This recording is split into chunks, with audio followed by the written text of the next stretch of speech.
Good morning, Raptor Freaks. Alexios here, and it is Wow Wednesday. Wow, the NBA has announced its in-season tournament schedule yesterday at 3 o'clock, and it's very interesting. I've got a lot of opinions about what I've seen about it, and we'd like to talk about it today. That's definitely something we're going to talk about. This new concept of the in-season tournament and what it's going to mean exactly. Now, all of the games for the in-season tournament are going to occur in November on either a Friday or a Tuesday, and they start November 3rd. Well, they run all the way to November 28th. Now, it's very fishy in some ways the way that it's scheduled. I've already kind of analyzed it and looked at it in a perspective of how it benefits the Raptors and how it doesn't, and how it may benefit other people in the group the Raptors are in and how it doesn't. So there is some things that are fishy about it to me. Now we know from last year the Toronto Raptors did not have a very good record on Friday nights, and we struggled on Friday night games just all especially last fall. We kind of got it together near the end of the season, but last year when we were not doing well, we lost almost every time we played on a Friday. Well, the two in-season tournament games for the Raptors at home are against Boston and Orlando, I think. No, not Orlando, Chicago. And they're both on a Friday at home. And I get worried about this. Not only do we have a little bit of trauma from the playing game against Chicago from last year at home, but also I went to a game last year in January with Stevie Roots against the Celtics at home on a Friday, and we lost by 1 point to the Celtics. So this is fishy to me. Friday is not a good day for the Raptors from last year. Hopefully, that's not going to be the same this year with a different coach, Coach Darko, maybe new perspective, maybe a new way of preparing and being together, maybe a new way of handling Friday games. Because if they don't do well on Friday against the Celtics and the Bulls, this is going to be a problem. This is going to be a big problem. Now, the other two games are on the road, and they're against the Nets and the Magic, and those games will be on Tuesdays. And that's not a big deal. That's not as bad as things. Now, in some ways, it's really weird the way the games are staggered over the month of November. Brooklyn plays their first play-in tournament game on the 3rd, the very first day that teams are going to play. And then they play another one the very next week. And then they play the third one on the next week. And then their fourth one is on another week. So they're spread out. All four of their in-season tournament games are spread out over 4 different weeks. Meanwhile, they've jammed up the Raptors into the last 2 weeks of November with 2 games in 2 weeks instead of 4 games over 4 weeks. Now, that's a little fishy and weird to me. The fact that Brooklyn will have played all 3 of their in-season tournament games before we even play one is going to be very weird to me also, because in some ways we're going to see their record coming in. And, in some ways, pre-existing records going into games can matter to things in psychology and stuff. So I think this is very fishy and weird that the Raptors have all their in-season tournament games later in the month. Now, we could say this is actually a benefit in some ways because we're a new team with a new coach and we're going to have to figure things out. And this in-season tournament, it's not like there's a bunch of a regular season in October before November. So it's kind of like this is actually maybe good in a way that the Raptors don't have to play any of their in-season games until the first one, which is on I believe, well, the schedule's in the picture that I just posted. I posted a little while ago. Their first one will be on Friday, November the 17th. So that means they'll get the whole first half of November with regular season games that don't count to get geared up for these very important games. Now, the first one right away, Boston Celtics, the biggest, toughest team probably in that group with us. So that'll set the tone.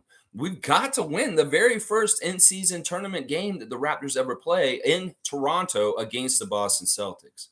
That will be November 17th, and that will be a very big deal. So we've got to make sure we win that one. It'll set the tone. And in some ways, I think that Boston may be right for the picking for different reasons around that time. So that is going to be a make or break game. The very first one we play against them. It's going to be crazy. Now, their games are very all over the place, everybody's. Then we go on Tuesday, the 21st. We're playing Orlando in Orlando at 7 o'clock. That should be a very gettable game. Of course, we went to Orlando last year and lost every game we went when we went to Orlando last year. So we got to make a different outcome this year. And then on Friday the 24th, Chicago comes to Toronto to play us in the third in-season tournament game. As I said, there's a little bit of a trauma from that play-in game, the last game we played at the end of the season. Although, it could also be that our Raptors have something to prove and some get back to get for going out like chumps in the play-in tournament against the Chicago Bulls. That could be a revenge game to a degree. And then the final in-season tournament game for the Raptors is November 28th on the last day of in-season tournament play against the Nets in Brooklyn. So it's going to be a tough schedule. All four of these games are going to be premium games that matter so much. It's like put stars all around your calendars and mark these right, because these are premium games. They're still going to be counting towards the 82 game season, but these games matter even more because these are NBA Cup games. And it's going to be a lot of fun. I think this is going to be an overwhelming success. I think this is going to show an interest in the league early in the season that usually, just normal fans that aren't that huge in the NBA will be watching the NBA earlier in the season instead of waiting until after March Madness and picking it up to get in ready for the NBA playoffs. They will be watching in fall because there are a few NBA fans that don't watch all season. They come around and near the end of the year because it's a long season. Well, these games may encourage people to tune in earlier and get hooked earlier. And, these games matter. And in some ways, it's good for competition in the league, for the players to get up and compete and play at a higher level for something more important. There's all kinds of interesting, positive side benefits to doing this in-season tournament. So I'm fully a big fan of it. I think it's going to be a huge success. And I think it's going to be very much like the play-in tournament. People are going to say, this is a brilliant idea and this is really smart and it's good for the game. So I'm all about it. I think it's going to be fun. Some people are kind of, traditionalists are kind of like, what the are we doing? But to me, it's a neat innovation and it's going to keep things fresh and it's going to motivate people to watch. It's going to motivate the players to play harder, and wait until you see how these games are different. It may be very shockingly different between an in-season tournament game and a regular season game that's just another 82. So it could be very, very interesting to see the changes. All right, let's check our chat this morning. Good to see people in the chat. Iceman like Gervin first in today. No Jamal Murray. Porzingis out with plantar fasciitis. Team Canada World Cup games reportedly will be shown on Sportsnet starting August the 25th. I do know that that first game is at 9:30. So we will be doing, I promise, watch-alongs for all the Team Canada games. So be ready for that. In fact, tomorrow we're doing our next watch along of Team Canada versus Spain. I will be streaming at 3:15 p.m. in the afternoon Eastern time, and the game will be starting at 3:30. So that schedule will be the same for me for Thursday and Friday as we play Spain on Thursday and Dominican Republic on Friday. So get ready for a watch along schedule the next 2 days, starting my stream at 3:15 in the afternoon. Not going to be on in the morning, y'all. So be ready for watch alongs in the afternoon if you're available. I know the time change is different because y'all are used to 9:30 with me and we get in a little groove. And that's not necessarily a time when some of y'all will be free. But if you are able to watch along with me, please join me for Team Spain versus Team Canada tomorrow in warm-ups in Spain. Yeah, it'll be fun. Dana's here. Good to see Canadian Dana. Good morning, everybody. Dana is just having a barrel of laughs in the last couple days.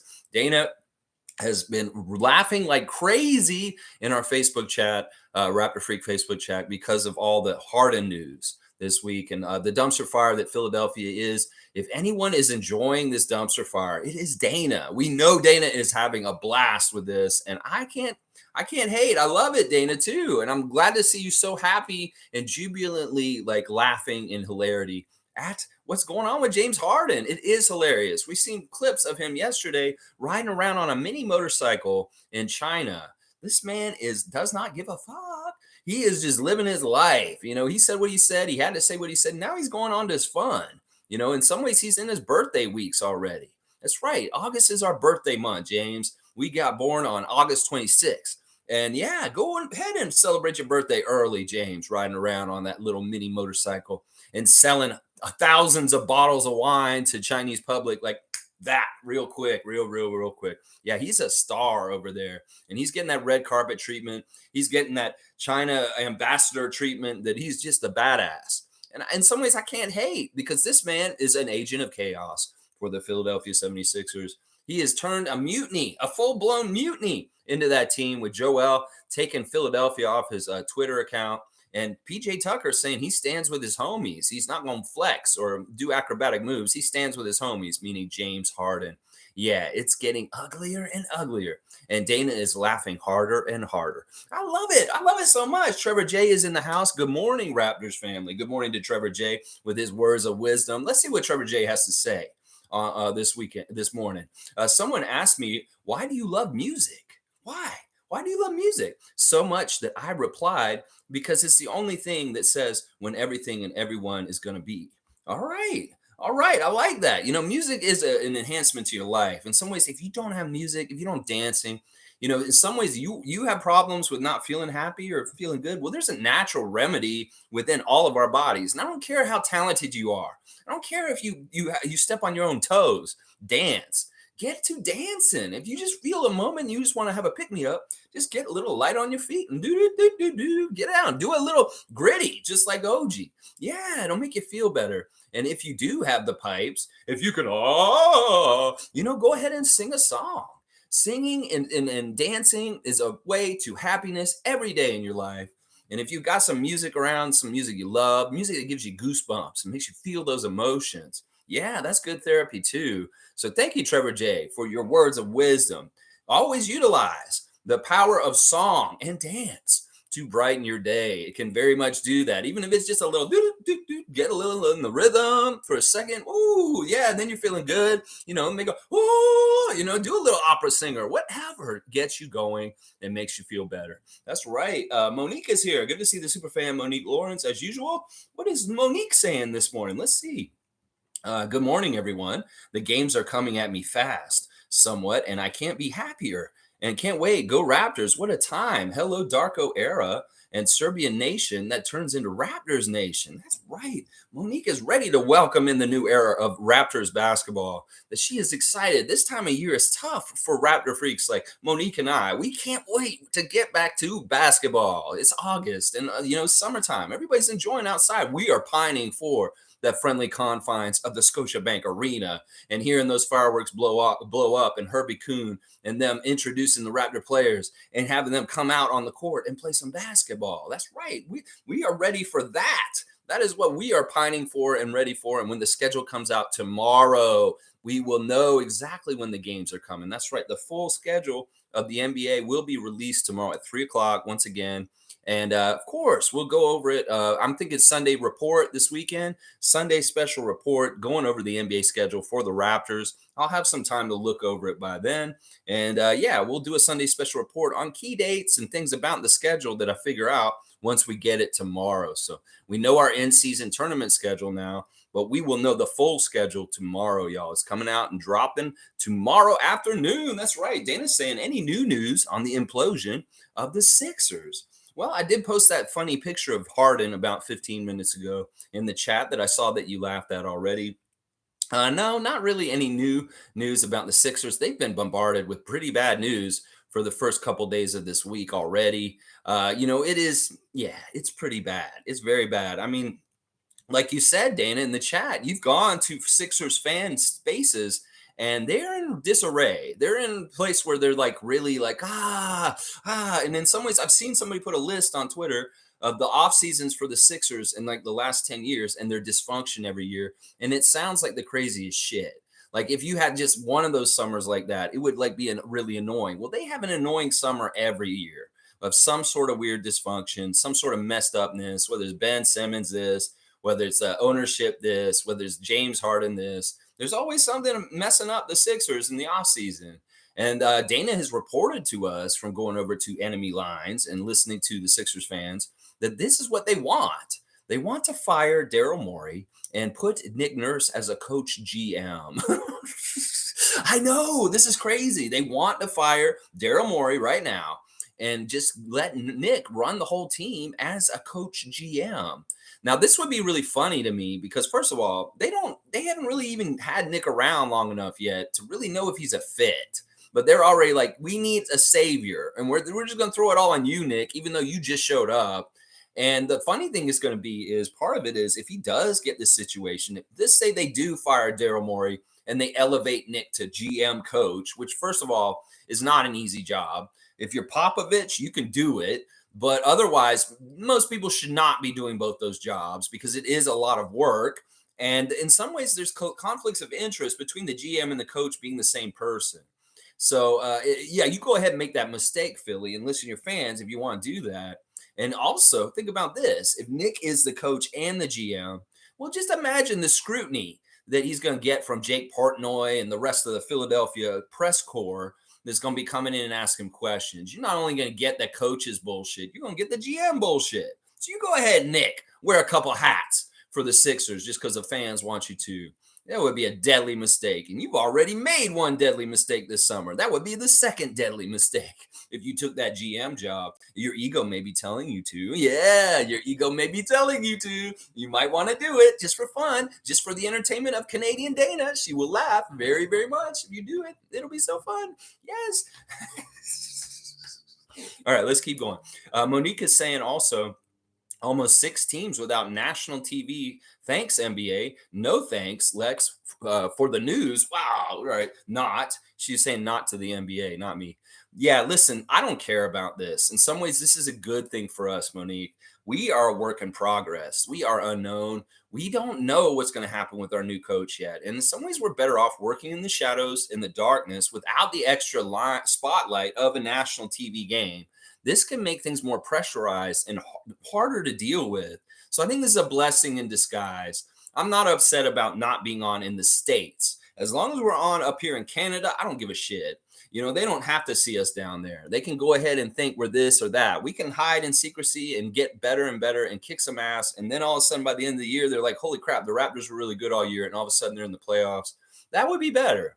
In some ways, there's an extra pressure knowing you're on national television in the States that our Raptors players don't need to deal with if there's already going to be extra pressure of an in-season tournament game and what the gravity of that is. So I'm not upset about this. We know they're going to do this kind of shit. And as you said, there's quite a few teams that do not have a nationally televised in-season tournament game. So it's not really a diss on us. The Hawks don't have one. The Pacers don't have one. There's quite a few pretty good teams that don't have one. And it's very interesting who does. The Spurs got 3. Which is very interesting, being one of the worst teams last year, that they get 3 national televised in-season tournament games. Well, we know why that is. We know exactly why that is, Victor. So it's interesting who got more games and who didn't. Some teams only got 1, some teams got 2, and very few got 3. And that was San Antonio got 3. I think the Suns got 3 also. So, you know, it really is divvied on what the people want to see as far as Kevin Durant on the Suns, Victor Wembanyama on the Spurs, you know, stuff like that. I'm not feeling dissed by this. I think this is a blessing in disguise for the Raptors, actually. Dana's saying, okay, so update. Joel is unhappy either. The Sixers wonder if he will request a trade soon. Yeah, some people are already writing this up. Knicks fans are licking their lips. They're already trying to figure out how Joel can get in a Knicks jersey very, very soon. They very much do think he's going to be ripe for the picking real soon. With that nod to him taking Philadelphia off of his Twitter account, that does say a lot. And we know Joel made a verbal slip this summer also saying, wherever I play, I want to win a championship. He didn't say Philadelphia. He said, wherever I'm playing. And that's leaving it wide open that in his mind, he's open to playing somewhere else other than Philly. And he may be just had enough of their shit. And it sounds like that's what it is. So, yeah, in some ways, like I've said, I said, you might be smart, Philadelphia, to go ahead and trade Joel and get rid of him and Harden and just start over all completely. Build around Maxey and with the new coach of Nick Nurse. That may be your best antidote as far as things. Not that I'm trying to help y'all. But to me, that's what it seems like is you're going to have to get rid of Joel and James. That's just how it is. In some ways, maybe James Harden has tainted Joel Embiid. You know, the guys from the Nets a couple years ago, those 3 were very toxic, and they've gone and done toxic things in other places in other ways, Kyrie, Kevin. and James. Well, James may be passing the toxic baton to Joel. We'll have to see how Joel acts in his later career with maybe some of the strong arming that James has done. Who knows? I think people are right that James Harden is a bad example for players in how they're supposed to honor their contracts. I totally agree with that. But you know what? If it was this Raptors, I'd be way more pissed. But it's the Sixers. So how can I be pissed about this? I think it's hilarious. It's awesome. But I can see how where it could be hurt and detrimental to the league over the years in the future, just because it sets a precedent of players having this kind of way of being. No, this is messed up in some ways, but in some ways I like the dumpster fire. So yeah, Dana's got the donuts out there. That's right. Get that fat suit out, Mr. James Harden. We've seen the graphics of him going to the closet and the fat suit's there. Let's see if this happens. Fiercey's here. Good morning, fam, and happy Wednesday. Happy Wednesday to Fiercey Salsera. Always good to see you, Fiercey. I'm going to figure out how to get you in the chat. Y'all, we might have to do something on Facebook where I close the chat we're in completely right now and make a completely new one that includes Fiercey in it. I may do that today after this chat. So if the original Facebook Raptor Freak Facebook chat disappears and there's a new one that I add you guys to, you'll know that that's why. Is so I can include Fiercey in the chat. So we may make that switch today, abandoning the old chat because she can't enter that chat for some reason. And I will we'll build a new one with her in it because she is a member of this channel and she needs to be getting in there, getting her benefits. So yeah, I think I'm going to try and do that today, Fiercey. Random Gamer is here. We got Philadelphia fan in the house. I hope I wouldn't say anything too crazy so far. You, what's up, guys? Knowing my luck with the Sixers, they'll probably find a way to win this tournament and reel me back in just to lose in the second round again. The in-season tournament is going to be interesting. A lot of people are saying that the people that win the in-season tournament should just automatically get a playoff berth. I'm not totally against that idea. I think that gives even more extra stakes to it that makes it fun. Now, there is a prestige to it. You can be MVP of the in-season tournament. There is an all in-season tournament team. There's going to be payments of money to the winners, and depending on where you land and stuff like that. So there are a lot of incentives for them to play, but I think the incentive of a playoff spot would be even better to sweeten the deal. I'm sure they can modify this and change this in the future if they do decide that may be one of the things you get winning the in-season tournament. It would be weird if a team won the in-season tournament and didn't qualify for the playoffs at the end of the year. It'd be very strange. Y'all winning the in-season tournament. Now, see, part of the in-season tournament's interesting is this is a tournament that teams that get out of the gate and do really well at the beginning of the season will do well in. If you're a slow starter to the season, well, forget about the in-season tournament. You're probably, if you're a team that's got to figure things out or kind of stuff, I'm a little worried about the Raptors for this in the in-season tournament because it's going to be this kind of thing where some of the carryover from the year before will be very helpful to do well in the in-season tournament. Like if you don't bust up your nucleus too much, you don't have too many main new players coming in, you have to figure out and integrate to make the team run smoothly. These teams may be more at an advantage, like Milwaukee. Milwaukee kept their core together and they already run really smooth. So they can come right in the season right at the beginning. This is part of the reason why they had the best record in the league last year, is because they can come right in the season and just be running smooth right away. And those kind of teams will do better in the in-season tournament than teams like us or even like the Celtics who got Kristaps Porzingis, and they have to figure out integrating him. So this will be interesting. I don't know. Y'all's dumpster fire may make it really hard for y'all to do well in the in-season tournament. I'm going to just say that right now. The longer you let Harden and Joel and these issues go on, the more likely you guys are not going to do well in the in-season tournament.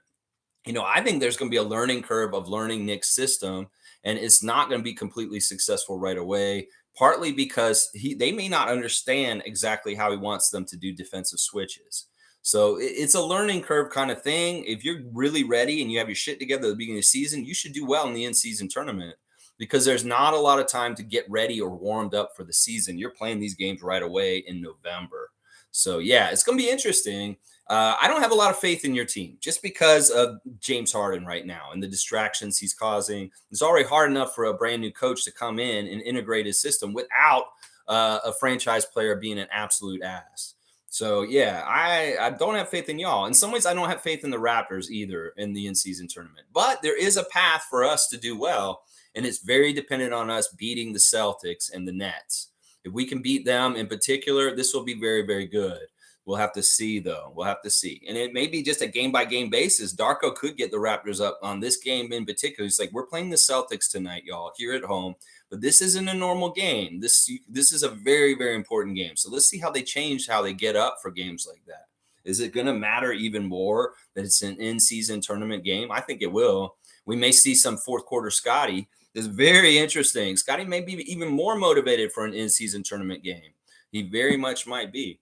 Shere Khan is here. Good to see Raptor Freak Rookie of the Year. Shere Khan, good morning, Raptor Freak family. No surprise here. The only international team is always left behind since they are thinking of expansion teams. What will they do to places like Mexico City if they even go there? Let's not even whine about this or be upset about this, Shere Khan. Who cares? They don't want to put us on TV. That's fine. In some ways, we want to be in the shadows, in the darko right now, just to be working on ourselves. And that's sometimes you need to work on yourself in behind the scenes before you can come out and reveal yourself again.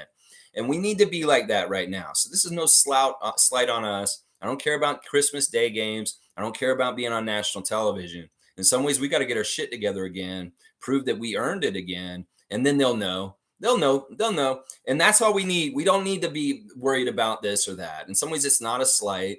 They very much are looking at the star power and different things. And they're like, well, Nick's gone, Fred's gone. The Raptors shouldn't be on national television in the United States, I guess. Well, that's their loss. More Raptors basketball for Canada, baby. Up here for us. That's right. That's how I look at it. Nako's saying, is there any prize effect to the in-season tournament? Well, I've heard that each player gets like $250,000 if they win or something like that, or $500,000. So there is a big money prize for the team that wins the tournament. I think they each get $500,000. Now, if you get with some of those guys at the end of the bench, they're two ways or exhibit 10, stuff like that, they get a big payday. In fact, that payday for the in-season tournament could end up being as much as they get paid for the whole entire year, or even more than they get paid for the whole entire year. So this could be a big deal to certain players on certain teams. And it could be that some of the players at the end of the bench that don't have big paychecks may get a big payday just for being on the in-season tournament champion. So yeah, I think that it's a money motivation.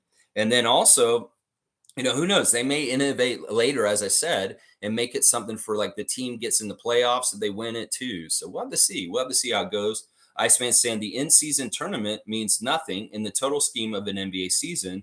A team can win the in-season tournament and still miss the playoffs. The teams in the in-season tournament end up playing 83 games and stats don't count. He's talking about the final. There's an extra game. The championship game will not be a part of the NBA season because it's an 83rd game for these teams. So the stats won't count towards the season. And some people are criticizing that. But you know what? To be the best, maybe you got to go a little bit of the extra mile and you get an extra game. Some people say, well, that's not fair to those teams. Well, in some ways, you know what? We shouldn't be the lazy mindset, being like, I want to play less games. You know what? These guys love basketball. They should want to play more. And having a championship game for an in-season cup and being the first team to ever win it, that's prestige. And that's a big deal. And I think this thing's going to become a part of the history of the NBA. And then we'll remember this year for being the very first year that did it. And it will be memorable, the team that won it the first time. So it's going to become part of the lineage of the NBA history. And I think it's good. I think it's good in a lot of ways. I think you're wrong, Iceman. These games do matter. These games will mean something. And they'll mean something more than the other 82 games in the regular season, the other games that are just normal. These games are going to be big deal. And teams are going to get up for them differently than the other games. And it'll show a contrast. In some ways, that's part of the experiment. Adam Silver wants to show that these NBA players can play at a higher level if they're really motivated. In some ways, the NBA has been getting panned for being too slacker, for being like they're lazy. They're not really trying. Look at the All-Star game with the bullshit there. That is at the end of the problem. Well, there is a bit of a problem all the way through sliding towards the All-Star game kind of problems. Well, the in-season tournament could show a contrast and guys getting up and really, really wanting to play tough. All right, let me see. David Saborin has gifted a one Raptor Freak membership. First come, first serve. If y'all don't know how to go get that, you need to go find out because there is a free membership to my channel that is up for grabs right now. I don't know how you get it. Somebody's going to get it in a second. It's just sitting there right there. That's a gift. That is a gift by David giving it to you. Let's see who took it. Who took it? Who took it? Who took it? Okay, Queens GTM, who's not even a regular on this channel, has taken the membership. Queens, please jump in the chat. I want to get to know you since you're a new member of the channel. We'll have to see who that is. All right. Let's keep going with the chat and see what else is happening here. Cool Cat's here. Good to see Cool Cat. Good morning, Raptor Free Crew. I love the mini tournament. Create excitement, especially for the younger demographics. I think it keeps fresh. I like the idea of it. You know, the 82 game season has been criticized for being too long, being too boring. Well, this is the way you spice it up. Make the first half of the season something interesting. You know, this will be fun. I'm serious. People are going to realize how much it's going to be good right away. I think that the critics of it are really just kind of traditionalists that want NBA to stay the NBA the way it always has been. Well, the 3-point line got adopted. And at that time, everybody was saying, this is stupid. Nobody should be doing the 3-point line. Well, we see where we're at with the 3-point line at this point. So the game is always evolving and always changing. And this is just a new wrinkle. And Adam Silver is not afraid to start putting stuff out quickly. And in some ways, he wouldn't do this stuff quickly like this if he didn't think it was going to be a huge success. You know, he tested this kind of stuff on the G League already. Some of this stuff has already been done in the G League. In fact, the Summer League this year was in the format of the in-season tournament. The way that they did Summer League this year was exactly in the format of how they did it. So the system has been tested on the down low at the G League and Summer League levels. And the NBA knows it's going to be a slam dunk. It's going to be a grand slam home run. And it's going to be badass. Watch. Stargate saying they do that in-season thing in soccer too, don't they? I think they do.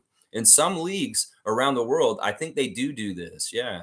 You know, it's going to be fun. Some people, well, of course, the Larry O'Brien's always the ultimate prize, but that NBA Cup could become something that's important. You know, we win an NBA Cup, that's going to be a big deal, and Toronto's going to feel proud of it. You know, it is something. You may be like, oh, it's the NBA Cup, whatever. No, over time, it's going to mean something. Trust me, it's going to mean something. Nako's saying, I think it'd be cool if the in-season tournament had some sort of effect on the draft, would have some sort of effect on tanking. Well, indirectly, it does. I mean, the play-in is the thing that's really anti-tanking, and it's worked so well. Honestly, the NBA is doing a good job of encouraging teams not to try to lose on purpose to get high draft picks, and they're doing a good job. There's penalties for it at this point. You know, you saw what they did to Dallas at the end of the year for not playing certain players. They got in trouble for that, so they're very actively after people for this. I don't think the in-season tournament should necessarily have a direct effect on drafting, just because it's in the early in the season. And I think the system for how they do the draft is pretty good. It really is. Like, the lottery is good because then you don't really tank. The lottery is actually part of the reason that against tanking too, is because teams used to look at like their schedule and their record near the end of the season, and they would really figure out, okay, if we lose this much, we'll land in this place in a record, and we can get the third pick for sure. Well, that's why they brought in the ping pong balls, because they didn't want teams to really calculate losing to try and get to specific drafting spots. So you do the lottery, you mix it all up, and it's up to chance. Then nobody can really kind of like specifically say, if we finish with this record at the end of the season, we will have the 5th pick in the draft or something like that. You know, so it's really good. The lottery has been anti-tanking, and so has the play-in tournament. But the in-season tournament is more for keeping attention early on the league in the beginning of the year, in the fall of the NBA seasons. And in some ways, it all adds up to the draft position, because there's still games that count towards the record and what they figure out for drafting position. So indirectly it does, but it's not as important as the other two things I just told you that influence it. Yeah, Cool Cat saying, I would love to see other countries' FIBA games. Any clue on how to make it happen? You want to watch them? Well, there's a really good website that we've been using to watch these games that shows all the FIBA games. In fact, I've seen a page and it has every single one of them listed on that page. So, Cool Cat, if you want that link, let me see. Let me get it real quick. Let me get that real quick for you. I'll put it in the stream, and you can just go there and you will see what I'm talking about here. All right, because it's got everything, Cool Cat. Let me see. Copy. And I'll just paste it in the chat. Cool Cat, you'll see that you can watch some FIBA today if you want to, because it's there. All games, all age brackets, even men's and women's games, FIBA games are on there. So you can watch any level. any level, any age group, any country. That's the site I've been using this week for the games in Germany. So yeah, it's good stuff. Good stuff. All right, Randolph is here. Good to see Randolph Phillips. Blessings, beloved Raptor Freaks, most informative gang. Keep bitterness out of your heart. Life's too short. NBA Chef checked Marquise for his comments about wanting to be the greatest Raptor ever. It is a heady, huge thing for him to say. And in some ways, I get it. In some ways, it's like, are you getting a little too big for your britches here, Marquise? But I like it. I'm not going to dissuade him from it. I'm sure Chev had some choice words for him and kind of like, you're getting the horse behind the cart. You get a little ahead of yourself. And you need to like do a couple little things first before you start making these proclamations, because in some ways you're putting more pressure on yourself that's not necessary. In fact, people will remember you said this kind of stuff and they'll turn around and use it against you in the future if you're not successful. So Marquise, yeah, be careful. You're writing checks already, and I don't want them to bounce. I want your checks to get cashed and be fine. And in some ways, you're writing big checks, like big checks with big numbers on them. And do you have that much amount in your bank account? Is what I may be asking you. Yeah. I don't know. I don't want to doubt him. He's had some replies after the fact and some of the things he's saying, and we'll go over them in the Instagram check in just a little bit. But yeah, he's very vocal right now, and I appreciate that. Yeah, and the other thing about bitterness in your heart, you're exactly right. Life is too short. Stay happy, stay loving, and stay together. Because once you go bitter on somebody, you don't want to talk to them anymore. If there's somebody that's in your family, somebody that you're going to feel bad about, that you let cut out your life for a couple years, don't do that.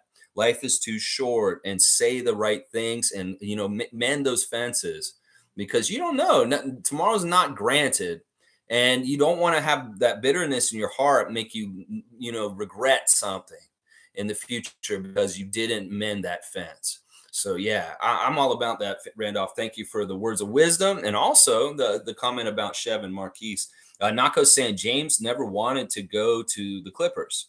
Shanghai Sharks was his preferred destination. I know Gerald's joking. Gerald Mayhew is going to be at Comedy Brawl August the 20th, Danforth East. Y'all go down there. It's the kind of thing where he needs the crowd to vote for him as a stand-up comedian on the stage to win. So we can get any Raptor Freaks down to Comedy Brawl at Danforth Comedy Bar East on August the 20th that evening. That would be good. And you can help out Gerald Mayhew in the Comedy Brawl. I don't know. James does want to go to the Clippers. It's very clear he does. He's got friends on that team, and the Clippers kind of want him too. But it's interesting, Dwight Howard reaching out to James Harden to encourage him to come play in Taiwan with him. He wants him to come and join him there. In some ways, some people are saying that he could do this. Like if he really wants to piss off Daryl Morey and the Sixers, and he's not going to report, well, in some ways, China doesn't follow the rules of anything. And the Sixers could try and block him. They could sue James and everything. He could probably go to China and play professionally this year and get paid very handsomely for it and still piss off the Sixers and break that contract and all that stuff. I wouldn't put it past him. Seriously. You think China cares that he's under contract with the Sixers? If he's going to come and play for them in China, you see how they're treating him right now.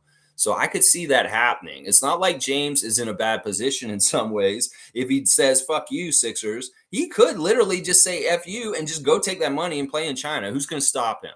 Who's going to stop him? Nobody's going to stop him. China is that kind of country. China wants Kyle Anderson on their team. Okay, Kyle Anderson, you're Chinese. Oh, James, you want to come play in China? Yeah, we'd love to have you here. Yeah, you don't want James to come here? You try and stop him. Is basically how it's going to be. Yeah. I don't know the Shanghai Sharks. This is always the joke. Oh, you're going to play for Shanghai. In some ways, he'd go there. He'll make a lot of money and he'll live the life. He's already living it right now. You see what he's doing over there right now. Let's see. Random gamers saying, I feel bad. In some ways, we're talking about his team so much. And he's here. Dark clouds hovering over the Philly South Jersey area. People around here don't even care that much about the Sixers anymore. Everybody's getting ready for the Eagles and football season. Really tragic, man. And the season's not even close to starting. It's like we got a month and a half or like 2 months before the season starts. And Sixers fans are already kind of holding their heads and just like, yeah, let's just watch the Eagles this year. In some ways, I'm hearing the Eagles are one of the favorites in the NFL for the Super Bowl and winning this year. So, yeah, maybe it is time for Philly fans to maybe go get more NFL-y than NBA this fall. Yeah, it does seem like that, man. Whatever you got to do, I understand. Listen, whatever you've got to do to cope. At least you guys got a lot of different franchises, whether it's the Flyers, the Phillies, the Eagles, yeah, there may be alternatives than to watch the things that are happening with Daryl Morey's dumpster fire. Yeah.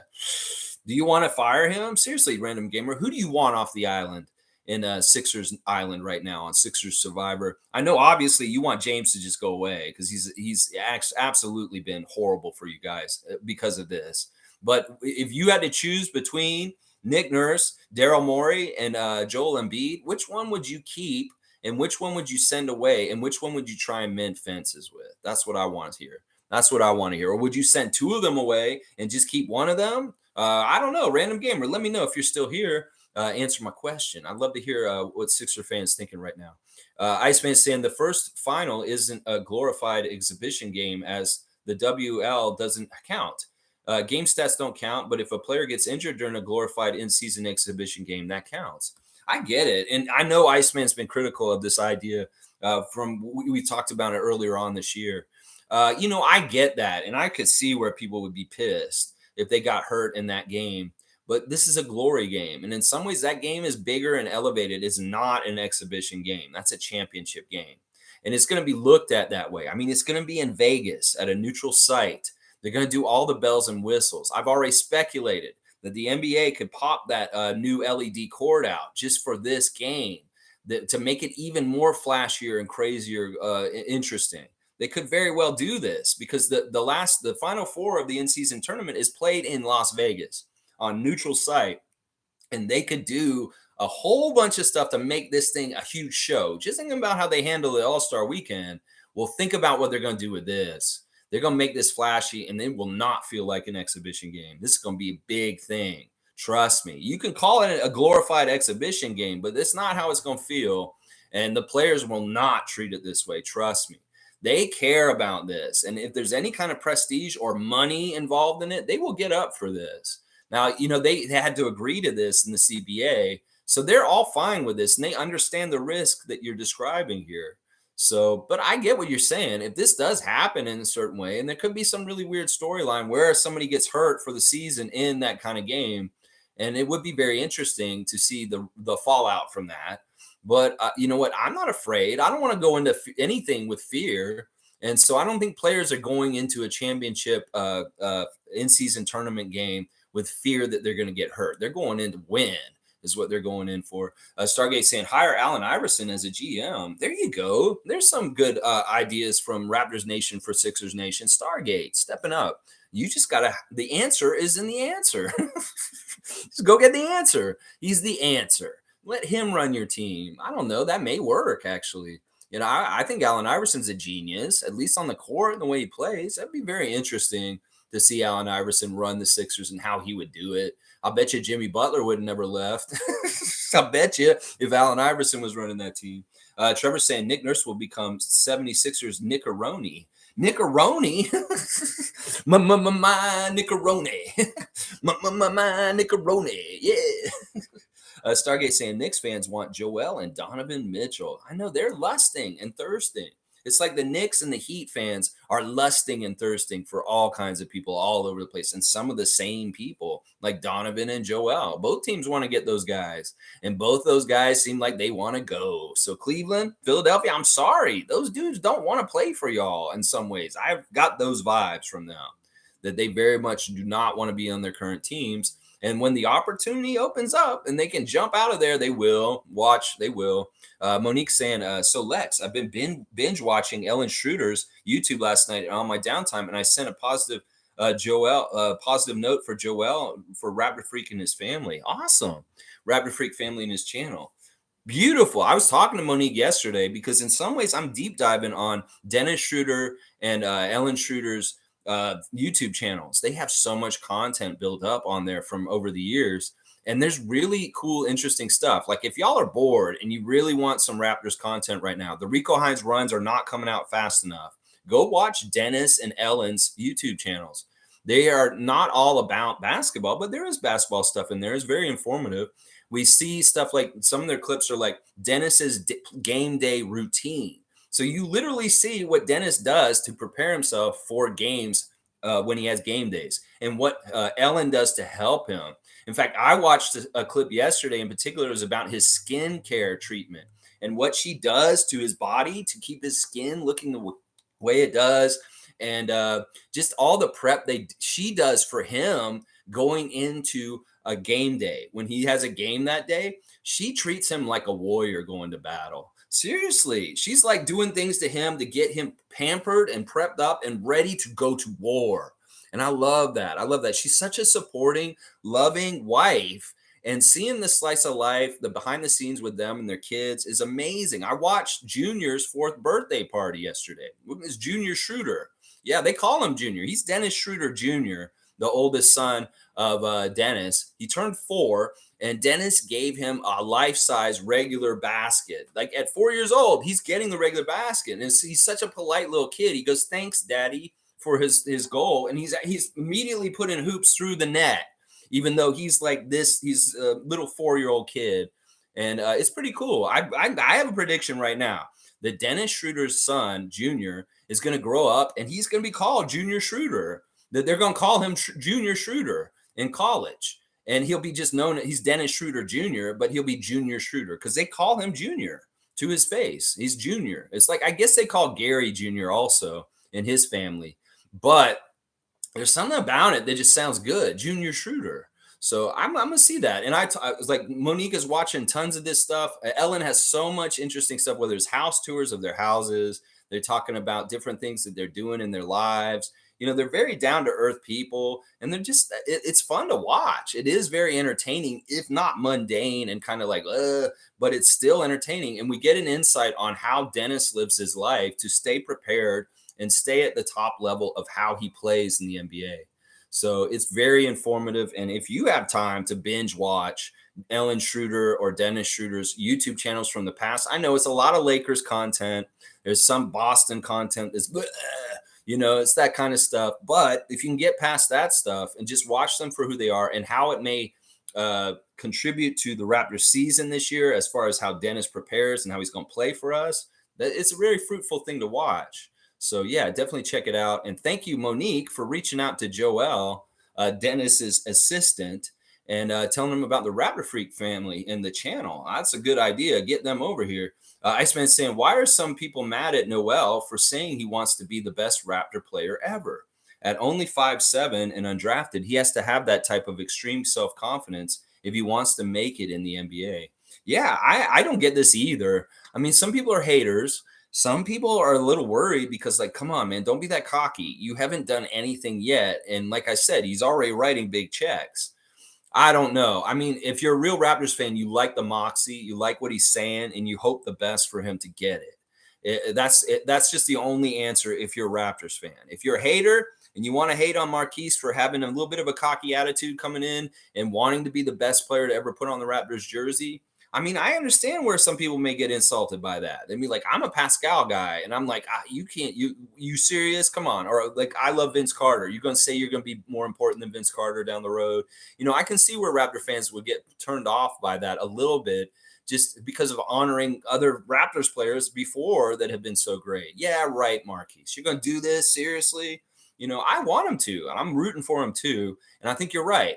To be that height and to be successful, you have to have that kind of.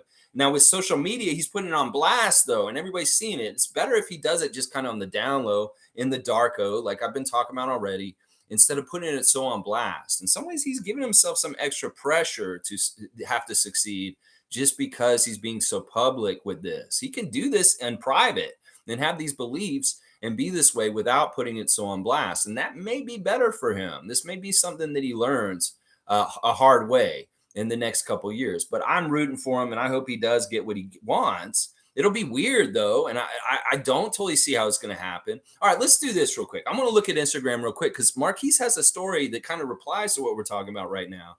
First, I want to talk about Yuta Watanabe. He's in an ad for the FIBA World Cup for Japan. Obviously, they're a host country, and he is the most prominent player on the Japanese team. So they have a really fun, light, and airy ad with Yuta at a swimming pool. He's running around, he jumps in the pool, but then he's on the basketball court and he's diving for the ball for Japan. And there's just getting everybody excited for Japan's World Cup The FIBA World Cup is coming to Japan, Jakarta, and a couple other places. We got Isaac Bonga. We're going to talk about him a little bit just because we did the trivia on him yesterday. He's in Frankfurt and he's got his shoes off. Pretty cool flower shoes that he's wearing. Also, he's eating dinner with his friend, the real Giselle. And then, yeah, they're just eating, laughing, having a good time, having some pizza over in Germany. Good to see Isaac with a big smile on his face. Pascal Siakam is filming a commercial, it looks like, and he's doing some workout. He's at the Red Bull Athletic Center. This is from last week. And then he's got pictures of him on by a swimming pool and near the ocean at his escape. So I guess he popped over, did some Rico runs, and then he's already escaped over to a beach house. And he's got a microphone. It looks like Pascal has been spitting some lyrics on the microphone there. He's looking a little bit like he could be in Public Enemy or something like that. That'd be cool. I wonder if he has a rap career coming up, Pascal Siakam. Maybe he needs to get together with Serge and make an album. That would be very good. Gary Trent Sr. is coaching the kids on the football gridiron. The little kids are out there, and he's got his shirt around his head, and he's just being that dad coach out there, telling these kids how to play football right. That's right, Gary Trent Sr. That's good stuff. Scotty Barnes celebrating his birthday still this whole birthday month of August. He's back in Toronto, and we see him with Patrick. He's an entrepreneur and a creative here in Toronto. I believe he's involved in restaurants in downtown, and he's a friend of Scotty's. So he took Scotty out to dinner last night and gave him a birthday dinner, a very fancy birthday dinner. And Scotty looks very happy hanging out with him. Slim Duck is showing off his championship ring from the 2019 Toronto Raptors championship. A little reminder of everybody that this is where Chris is. He's a champion. He's a champion of the Raptors. He's a champion of the Golden State Warriors also. And this guy's achieved things. So maybe he's reminding people this guy's a champ. He's got a ring. And then here's another one that's really funny. He's got a picture of the guy he's leaving. And he's saying, me telling people, all right, hit me up, even though I never gave them any of my contact information. I'm sure he does this on the daily. I'll bet you he runs into people in public and he's like, yeah, hit me up. And then he's like, they don't have his phone number. They have no way of getting in touch with him. Maybe they try and come at him on Instagram in his DMs. And he's like, I'm not reading those. So, you're not going to hit him up. He knows that. And he's just coming through. He's like, yeah, he just wants to say that it'd be nice. But you ain't hitting him up because you don't know how. And then Chris also putting on blast Alan Louis of the Montreal Alliance. I think maybe he made a CBL team or something. Maybe he's on one of the CBL, like all CBL teams. Precious is still in Nigeria doing his What If Unlimited camp. There's a picture of an 18-year-old guy jumping over two guys and doing a dunk. So Precious is putting this kid on blast. He says 18-year-old beast jumping over two dudes and jamming it down. Precious, you come back from Africa and get back over here and practice with your team. I know you're having a successful camp over there in Nigeria in Port Harcourt, but it's time to come back and reunite with the Raptors. We're going to get ready for the season coming up. Monique putting the in-season tournament on hers and blast. And then she's posting this thing with John Sally's talking about playing for Toronto under Isaiah Thomas and saying how he left. I don't know. John Sally's not being very nice to Toronto in some ways in that interview. I don't like that. All the smoke is the interview with John Sally. So that's interesting. All right, Marquise. Finally to Marquise. This is what he was saying about what people are saying about him. Now, he's putting on blast the in-season tournament. He's excited. What he said was, I will make history as the best Raptor to ever put on a uniform. And that's not totally grammatically right in some ways. But anyway, the score put it on blast. So he put on blast back. Then he's putting on this clip of Matt Damon in this movie in this convenience store talking. And then this is the quote. This is the reply that Marquise has on Twitter. It says, the unfortunate thing about being ahead of your time is that when people finally realize you were right, they will say it was obvious all along. So, wow. That's him even more doubling down on his "I'm going to be the greatest Raptor player of all time" thing. He said, "Well, he's saying that when they realize that you were right, that they're going to say, oh, it was obvious. He was that all the time, all along." That's crazy. In some ways, hey, I hope I can see it from your perspective at some point, Marquise. And if I do, I'll remember this tweet.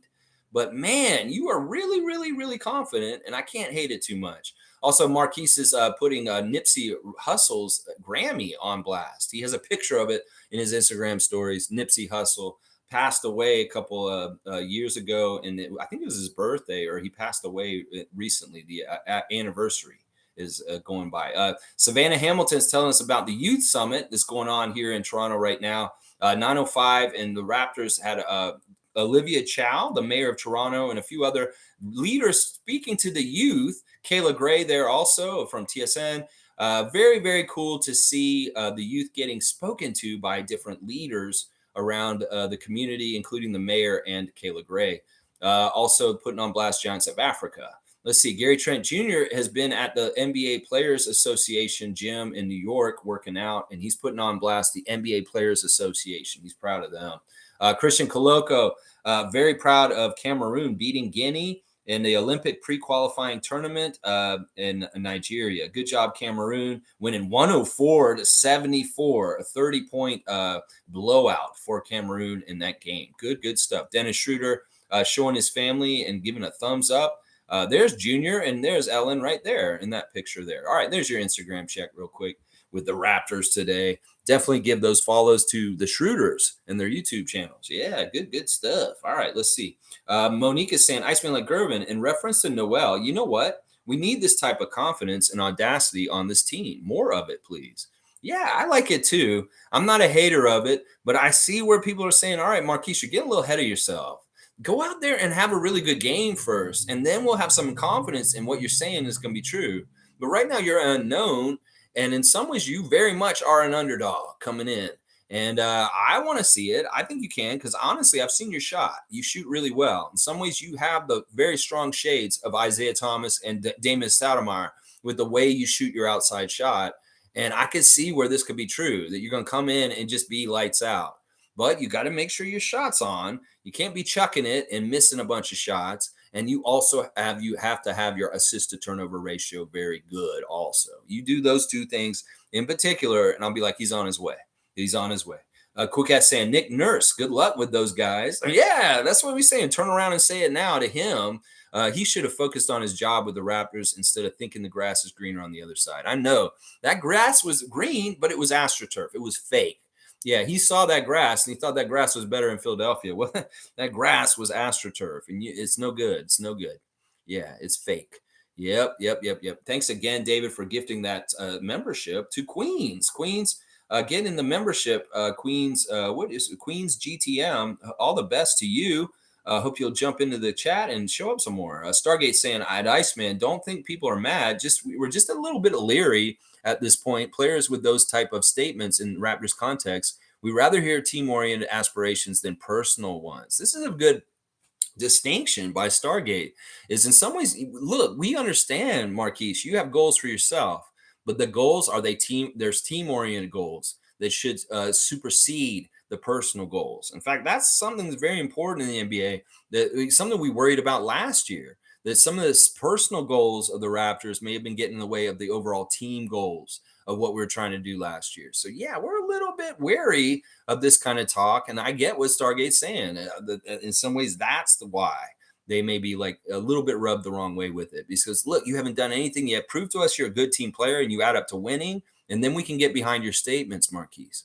Isaac Sam W at David. Yes, David, benevolent David. He's coming to take your title. Isaac Campbell, the benevolent David Saborin. It doesn't totally sound right. No, it doesn't.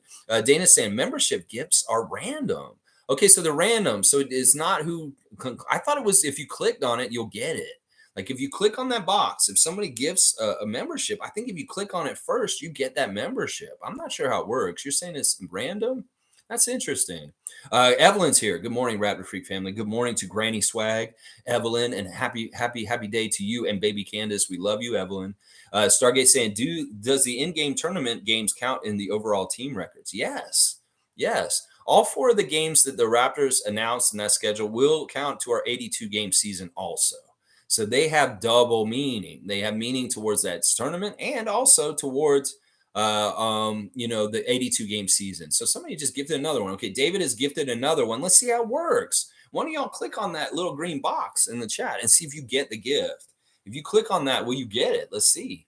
All right, let's keep going. Iceman saying at Stargate, it's not about what we want to hear. It's about what a player wants to express. and that expression didn't hurt anyone. Individuals make up a team. A team is full of players with self goals. This is a good argument counterpoint. I love this. In some ways, I feel like a debate moderator, and you guys are making very good, clear points without going at each other. And it's just saying, yeah, well, in some ways, we want this kind of attitude each individual in the team. And if he's espousing it on social media, that's his right. And in some ways, we like him having that dog, having that competitive, that confidence, that kind of like feeling like, yeah, I'm coming to take what's mine. And I can see both sides. I can see both sides. And so I'm not upset with Marquise for doing what he does. I'm for freedom. If he wants to do what he's going to do, it's just I worry about the pressure he's putting on himself, is basically what I worry about in this. In some ways, he's putting way more pressure on himself. Let's see. Random Gamers answering my question from earlier. I love this. If I had to choose, I would probably fire Morey and trade Joel and Harden and keep Nurse. We just hired Nurse, so we can't fire him. I just think we reached our ceiling with Joel, sadly. Time to start over. Yeah, it's weird. In some ways, it's not totally his fault. It's not totally the Philadelphia 76ers fault. It's just a victim of circumstance over a few years of just different things happening, whether it's Ben Simmons, whether it's choosing Jimmy Butler over Tobias Harris, whether it's, things like you guys, you had your best year with JJ Redick, and then you just happen to run into our Kawhi year at that same time. It's kind of like in some ways people need to recognize that as much as LeBronto was happening to the Raptors in the years before our championship year, Kawhi and the Raptors happened to some important Eastern teams at the time that were kind of peaking at the same time. I really do believe the best Sixers team was that team we beat with the shot and Kawhi had. You guys were very good that year. And we were lucky in some ways to win that series on the 4 bounce with Kawhi at the end of it. So in some ways, that's how I look at it. I wouldn't. I totally agree with you. In some ways, there's been a toxic around the Sixers for a while, and I don't know how much of it is Joel. In some ways, you may just want to cut your losses and start over with a clean slate, and hopefully, you're having good character and good people building around Nick Nurse and Tyrese Maxey. That in some ways, I agree with that. And you know what? Thank you for answering the question, Random Gamer. Respect to our Philly fan friend here. Country Kong's here. Good to see Scotty Barnes, Twitch family. Country Kong is here. Good morning, Raptor Freaks. Lex, the in-season tournament will never resemble soccer cups. Players only care about their next contracts. Real incentive will be costly. Win in-season tournament and lose playoffs is bad. I don't know if that's true. I know that the prestige of the NBA, Larry O'Brien, will always be the greatest. But there is going to be a secondary prestige. You'd be surprised. Look, think about Michael Jordan. Michael Jordan could make throwing trash in a waste paper basket competitive. These guys will make things competitive very quickly. Whether it's like flicking something or skipping stones across the water, they will try and compete at anything. So don't think that they won't get up for this, because if there's something to win and then brag about or be like, we won, these guys will get up for it. Trust me, they will. I don't know what the soccer cups are like, so I can't really compare them because I don't watch soccer. And I know that the models used in soccer right now, so I don't know how they work. But don't be surprised, Country Kong, if this is super successful and people actually look forward to the in-season tournament in the years to come because they enjoy how the level of competition rises up for it to a certain degree. So we'll have to see. We'll have to see how it goes. You guys may be right. Some of the lumps and the problems with the in-season tournament may rear their faces. But I think overall it's going to be an overwhelming success, and it's going to be a very positive effect on the NBA in general.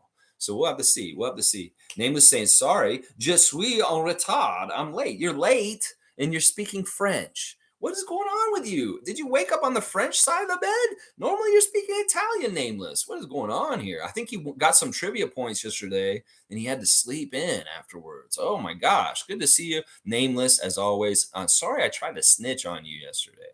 I should never snitch on my friends. Blackhawks here. Good to see Neil. Always good to see Raptor Freak Neil. It's awesome. My position never faults a guy for having high ambitions. I'd rather a guy aspire for more than settle for less. There you go. Neil on the side of Marquise saying this, look, if he wants to be, having some gumption, having some goals, aspirations, having some drive, don't hate on him. Let him do that. In some ways, it's like I said, in some ways, he's putting a target on himself for more expectation, but he wants that on himself, I think. I think that's part of the design. Is like, look, he wants to make some noise. He wants people to pay attention to him. Well, people are paying attention to him. His quote has been on the score, and people are saying, whoa, he just said he wants to be the greatest player to ever wear the Raptors uniform. That's getting attention real quick. So we'll see, Neil. I like your attitude on it, and I hope you're right. I think he's going to be great too. And he has to do this to be how he's going to be great. He has to in some ways. It's exactly right. Kareem saying, I'm rooting for Marquise, but every NBA player, I'm assuming, thinks this way. The slogan, it goes without saying, is applied to this statement. That said, all eyes are on him now. Mighty Rat.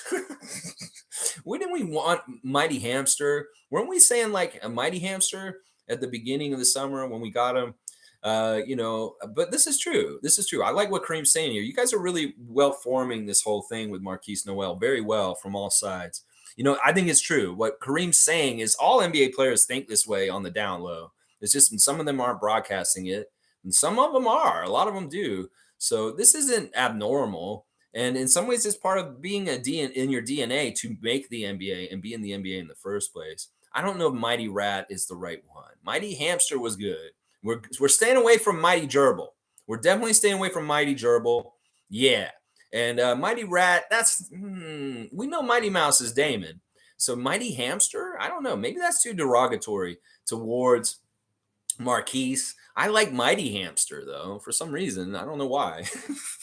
Country Con saying, Lex, yesterday I mentioned Nick Nurse's true ambitions to supersede Masai as a GM. He didn't play Malachi or Koloko. He benched Precious, and he ran Pascal and Fred into the ground. He went to Philly with mutiny in mind. So you think that this is actually a whole part of the grand scheme of things with Nick Nurse, Clutch, and Rich Paul, that they had this all as like, yeah, we're going to mess up Toronto this year so you can leave, Nick. And then when you get to Philadelphia, we'll mess them up too. So they fired Daryl Morey, and then you'll be the GM and the coach. Wow, that is dastardly thinking. And what evil geniuses Nick Nurse, Rich Paul, and LeBron James would be. Once again, LeBron James colludes everything. We're seeing Fred VanVleet on LeBron James's Instagram account yesterday. And Monique making a big deal out of it. It's like, now Fred's on LeBron's Instagram. Well, he's Clutch. And they're in the Rich Paul family. That's why Draymond Green's standing next to LeBron all summer also. Yeah, the little bit of the blurring of connections and weird things with the representation of Clutch people with LeBron and all this. I've always been suspicious of this shit. And, well, of course Fred's going to be on LeBron's Instagram because he's making him money indirectly.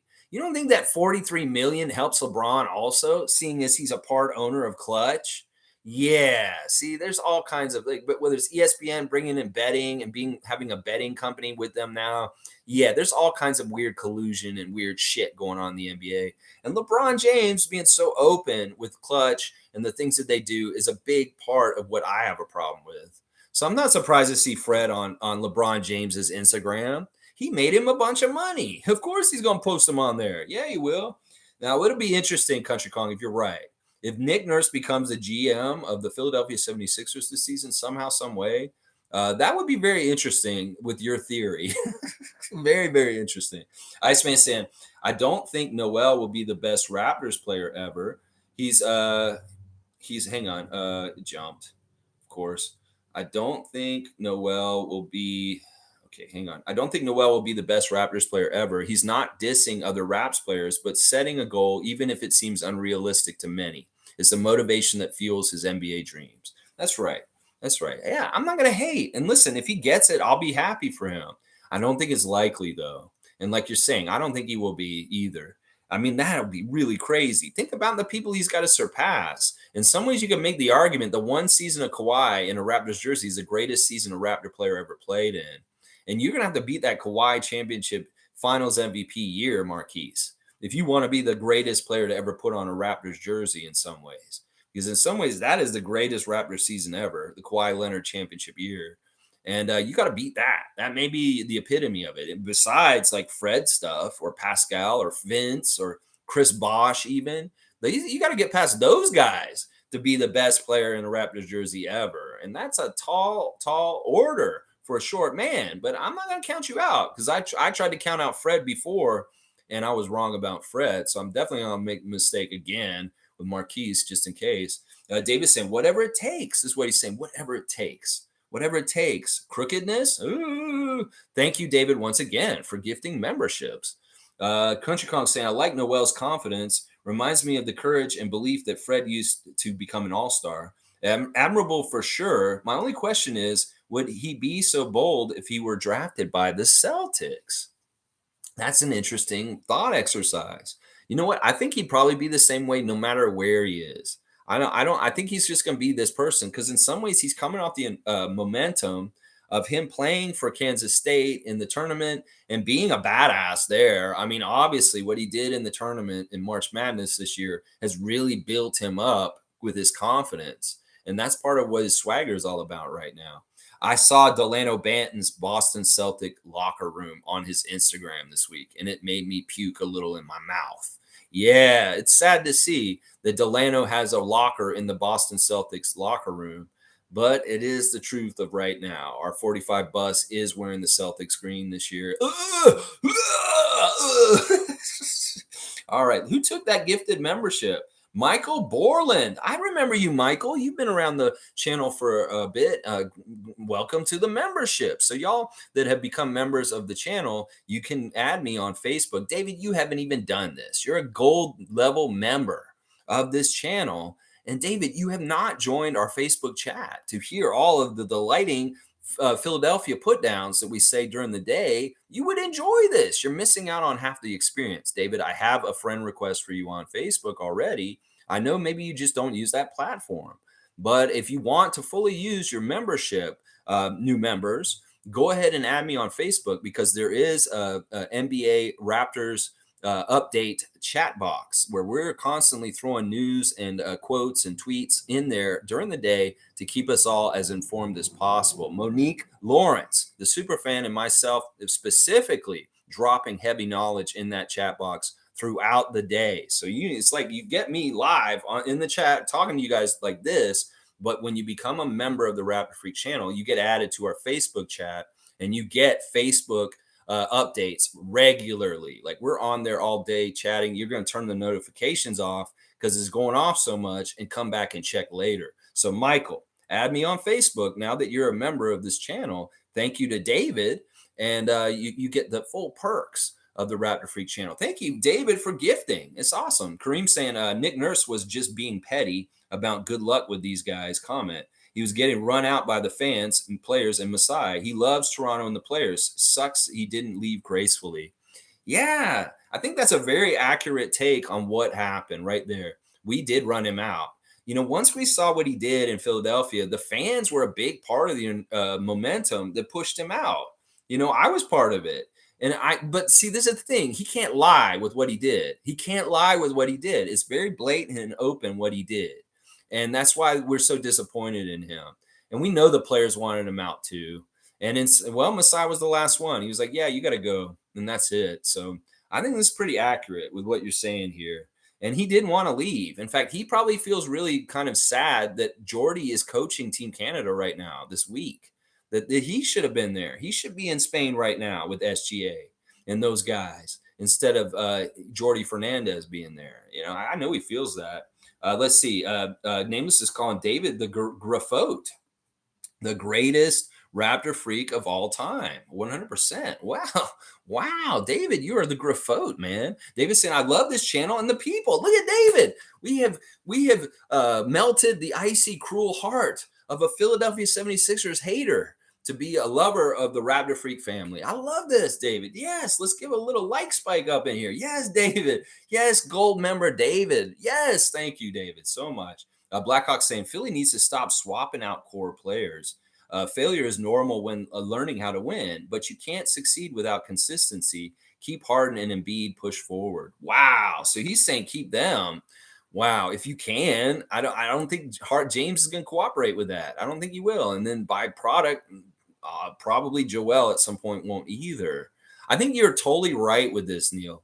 That it's part of the problem with today's NBA is fan bases are just impatient and they don't allow for some failure in teams to get to the next point. That's why I really like what Milwaukee did. Sure, Milwaukee failed big time last season. They were the best team in the league season record-wise. And then they got bounced by the Miami Heat as the 8th seed against them, the number 1 seed, and it was embarrassing. After that, everybody said, well, Milwaukee's a fraud. No, they're not. And you should have listened to what Giannis said after they lost like that. He said, everything is a part of winning. I have to lose to learn how to win. And, Milwaukee Bucks are not dumb enough to destroy that great team just because they got bounced in the first round. That's a gut reaction. That's overreacting. They're going to be better for losing in the first round last year, and they're going to be very good this year because they managed to keep everybody together. Not only that, they got reunited the Lopez brothers. So they got both Lopez's. They got all the Anacontos. They got a family affair going on around that team. And I fully expect Milwaukee to be the top team in the Eastern Conference this year. And the memory of the first round exit to Miami last year will be like forgotten. And that this is part of it. You got to fail to succeed. And if you don't overreact to the failure, you can navigate through it. That's part of the reason why I'm holding this Raptor team together, is because in some ways you rebuild and destroy the Raptors at this point is kind of like going against what Neil's saying, that you have to have some losing to get to the winning. And in some ways, we got to navigate through these rough waters because the smooth sailing and good stuff is coming up. And that's what Philadelphia's MO has been. They've had some rough waters and they overreact and they make moves all of a sudden and they mess up good things they had on their team. And then they have different bad things and then they overreact. And that's the problem. Overreacting to failure in the NBA destroys franchises every year. And that's why I'm so glad Masai and Bobby are smart and they held things together, because failure is just going to happen. It's just a normal thing and a part of sports. And, anybody who's like so dictatorial is like, you cannot fail ever, ever, ever. You're crazy, because failure happens in sports. It goes hand in hand with winning. And that's the lesson right there. Yeah. Thank you, Neil, for a very on point statement. And you're exactly right. Failure is normal when learning how to win. Yes. G is saying, I know not to read into the Rico runs, but man, I still want to watch our players in them. We should see some of them soon. Seems Pascal took a different route in his training this offseason. Yeah, we seen a picture yesterday come out of Pascal at Rico runs with Mo Gee.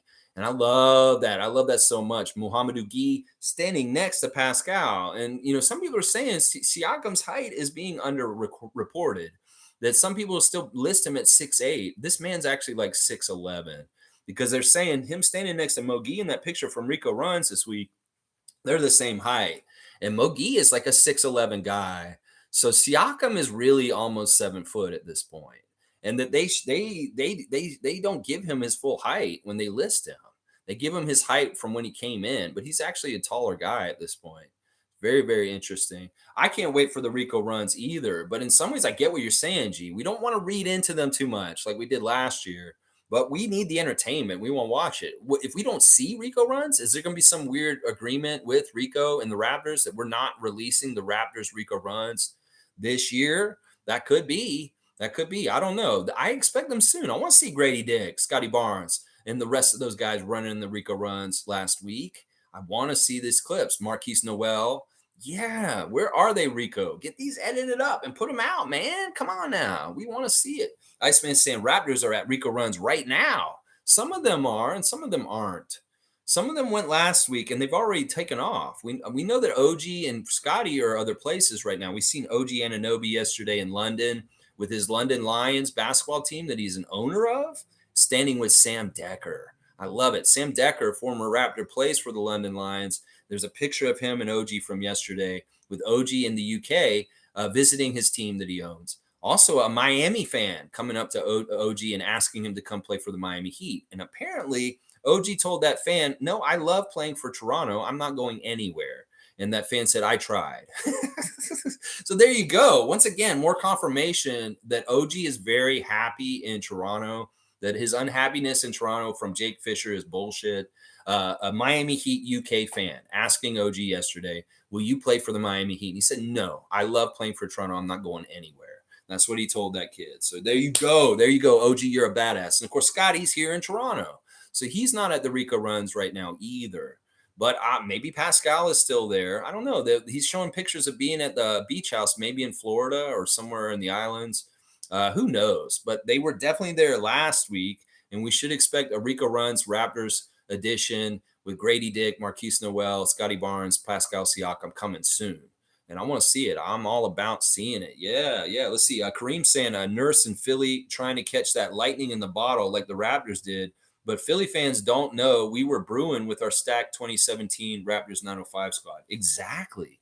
Exactly. It was really a timing thing that made the legend of Nick Nurse. In some ways, he was set up like everything right on a table. In some ways, it's like Dwayne Casey, once again, set that table for Nick to come in and look like who he is. In some ways, he's a fallacy. He's not totally who he is. And we found that out in the last couple of years. Well, Philly fans are going to find that out too. If the environment and the team's condition and where they're at, if they're poised to jump ahead and win, if the GM's getting you a franchise player like Kawhi Leonard, yeah, you can have success and win a championship in your first year of coaching. That a lot of people are just going off of that, but in some ways, his track record over the 5 years with the Raptors went downhill the further into it is. And it's not like he's walking into a super good situation in Philadelphia. This is very obvious at this point. So yeah, exactly right, Kareem. He caught lightning in a bottle because the setup was all set up real nice for him. It's like they decorated the house and he moved in. It was like, this is all awesome. Well, the house it's not decorated that he's moved into now. It's not ready to be badass. And that's going to be a big part of it. And I love that you're mentioning it's that stacked 2017 Raptors 905 squad of Pascal and Fred and Norman that was very much a big factor in that. Name was saying, don't get it twisted. Professional athletes would bet each other on the cockroaches running up a wall. That's right. They will get competitive for this in-season tournament. Trust me. There will be prestige to it. You don't think that some team wants to be known as the first team to ever win the in-season tournament? You don't think that a player in this league is going to want to be the first ever MVP of the in-season tournament? Like, that's history. That's a big deal. They're starting something new and it's new history. Being the first is a big deal. So this is something. They're making the Celtics. They're picking the Celtics as the favorite to win this thing already. I don't know how they figure this out. It's so dumb in some ways. Maybe they're looking at our group and they're saying, oh, the Celtics have the easiest group to go through. They have the Raptors, the Nets, the Magic, and the Bulls. They're not that good. They're obviously going to win that group. So they're already picking the Celtics to win this in-season tournament, the experts. Oh my gosh. I want to beat their ass in the first game of our in-season tournament ever. Beat their ass in Toronto on that Friday night and set that tone right away. Squash those dreams of Boston winning that in-season tournament right away by the Raptors beating them in that first game. Yeah, that's what I want to see. That's right. Fiercely saying definitely a life lesson for Nick Nurse. Sometimes you learn the hard way. Oh, well. That's what I'm saying. The art of war. Do never, ever make your decisions out of revenge and hate and anger. You must be calm and tranquil. And then the good ideas and the smart ideas for what you should do and calculate is what comes to you. But if you are tainted and you act in emotion, this is what happens. You get things that backfire on you. And that's really what I think it is. Nick, you had other jobs, cushy jobs set up for you. You would have taken any of these coaching jobs. You had your pick. And you picked the wrong one. You definitely picked the wrong one. Let's see. G saying Iceman, that's good. Saw the August 12 promo with Pascal and heard even Grady showed up. Nice. Yeah. Grady was there. They were all there, I think. I think most of the Raptors, because they were already in LA with Darko and them playing rock, paper, scissors. Well, I think they were going to UCLA also. Marquise was there for sure. He posted a picture of him being there yesterday too. So he's still there. If he's not one of the ones that left already. He's still there working with Rico right now. I'm pretty sure. Iceman saying, I don't think Nick Nurse will be happy with the rebuilding situation in Philly. That's not what he signed up for with the Sixers. An unhappy Embiid, Harden looking for any way out. I'm glad we got McDaniels out. Yeah, this is not what he signed up for. In fact, when he early interviews this summer, he's saying, I'm really excited to be working with the reigning MVP of the NBA. And he's saying, oh, I'm pretty confident James will show up and play for me. Nick Nurse, maybe you should be moonlighting at the comedy clubs. Maybe you need to come down to Comedy Brawl and brawl it up with Naco the Nacho, Gerald Mayhew at Danforth Comedy Bar East. Yeah, on August the 20th. That'd be pretty funny. I think Nick's got some pretty good material right now. He just talked about his dreams and aspirations for the Philadelphia 76ers this year, and that would be just pure jokes for us. And we could sit there and just laugh our asses off. It would be good comedy, actually. Stargate saying, thanks, Lex. That's exactly what I meant in reference to my comments to Iceman. I have no issue with what Marquise said, but last offseason, we saw some players do the exact same thing. But how did that help the team? Yeah, we'll just have to see. I'm always skeptical of guys since we've had toxicness around our team last year of what they add to the team as far as whether camaraderie, connection, these guys playing more together as a team. This is what I'm gonna be looking for signs of that. And I don't want to see any kind of antisocial weird shit where it's like where you're kind of being arrogant or maybe you're kind of like rubbing guys the wrong way, maybe mistreating teammates because of your arrogance. No, I don't want any of that. I want them to be a unit and then love each other and best friends, and they work really well together. And it's all for one for all. Four musketeers, three musketeers shit. And if it's not like that, then I'm gonna be a little worried. You can be cocky and have your own kind of swag and your ability to be. I'm doing this for this team. It's kind of like Dennis. Dennis is a good example of this. He's very cocky. He's talking trash, but he's for the team and he's a team player and he's doing things for the team. And I don't mind that extra stuff as long as it's a team player and it's adding to the team. But if that extra stuff is more, selfish, egomaniacal, stuff like that, then that's a problem. That's the difference. And I think Dennis does a good balance of having that swag, that attitude, but it's still beneficial to the team. That freeze stuff, woo, he's going to start doing that for the Raptors this year. You're going to see Dennis do the freeze, ice in my veins move, and all the fans in the Raptors Scotiabank Arena are going to be doing it with him at some point. Watch. It's going to be fun. Let's see. Tristan's here. Good to see Tristan Phipps, a regular Raptor freak. Always happy to see Tristan drop in and say hi. Let's see what Tristan's saying. Raptors are not even listed on polls for which team will have a breakout season. I know I'm keeping an eye out. I wouldn't be surprised if we caught the league by surprise, but I'm content to let it be that way. Well, in some ways, we want to slow cook what we're doing. Are we going to be gangbusters out of the gate and be badasses and all of a sudden a surprise because our record's way better than anybody thought? Either way, we just want a path towards success. And sometimes slow cooking and like taking a little bit of time through failure adds up to better success later. So in some ways, our expectations are tempered for the season, but we're open to the realm of possibility that it could be really badass and amazing also. So we'll have to see. We'll have to see. They're not going to give us respect. They want us to go away. They want us to be a bottom dweller. They want us to not be a competitive team in the NBA as much as possible. Well, they're wrong. We're going to be competitive and we're going to be badasses and we'll prove them all wrong again. It's just like we always do. They're going before the season, they're going to count us out, think that we're not any good, and then we'll prove them wrong.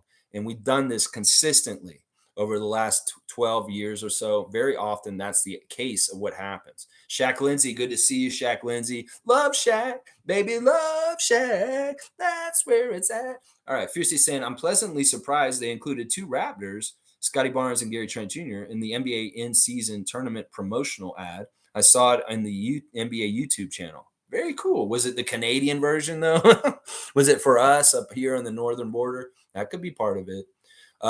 Was it also the specialized graphic for the Raptors? Also, that's another part of it, too. So it's cool. Hey, whatever. Put us on blast. Scotty is a star. Put him on blast.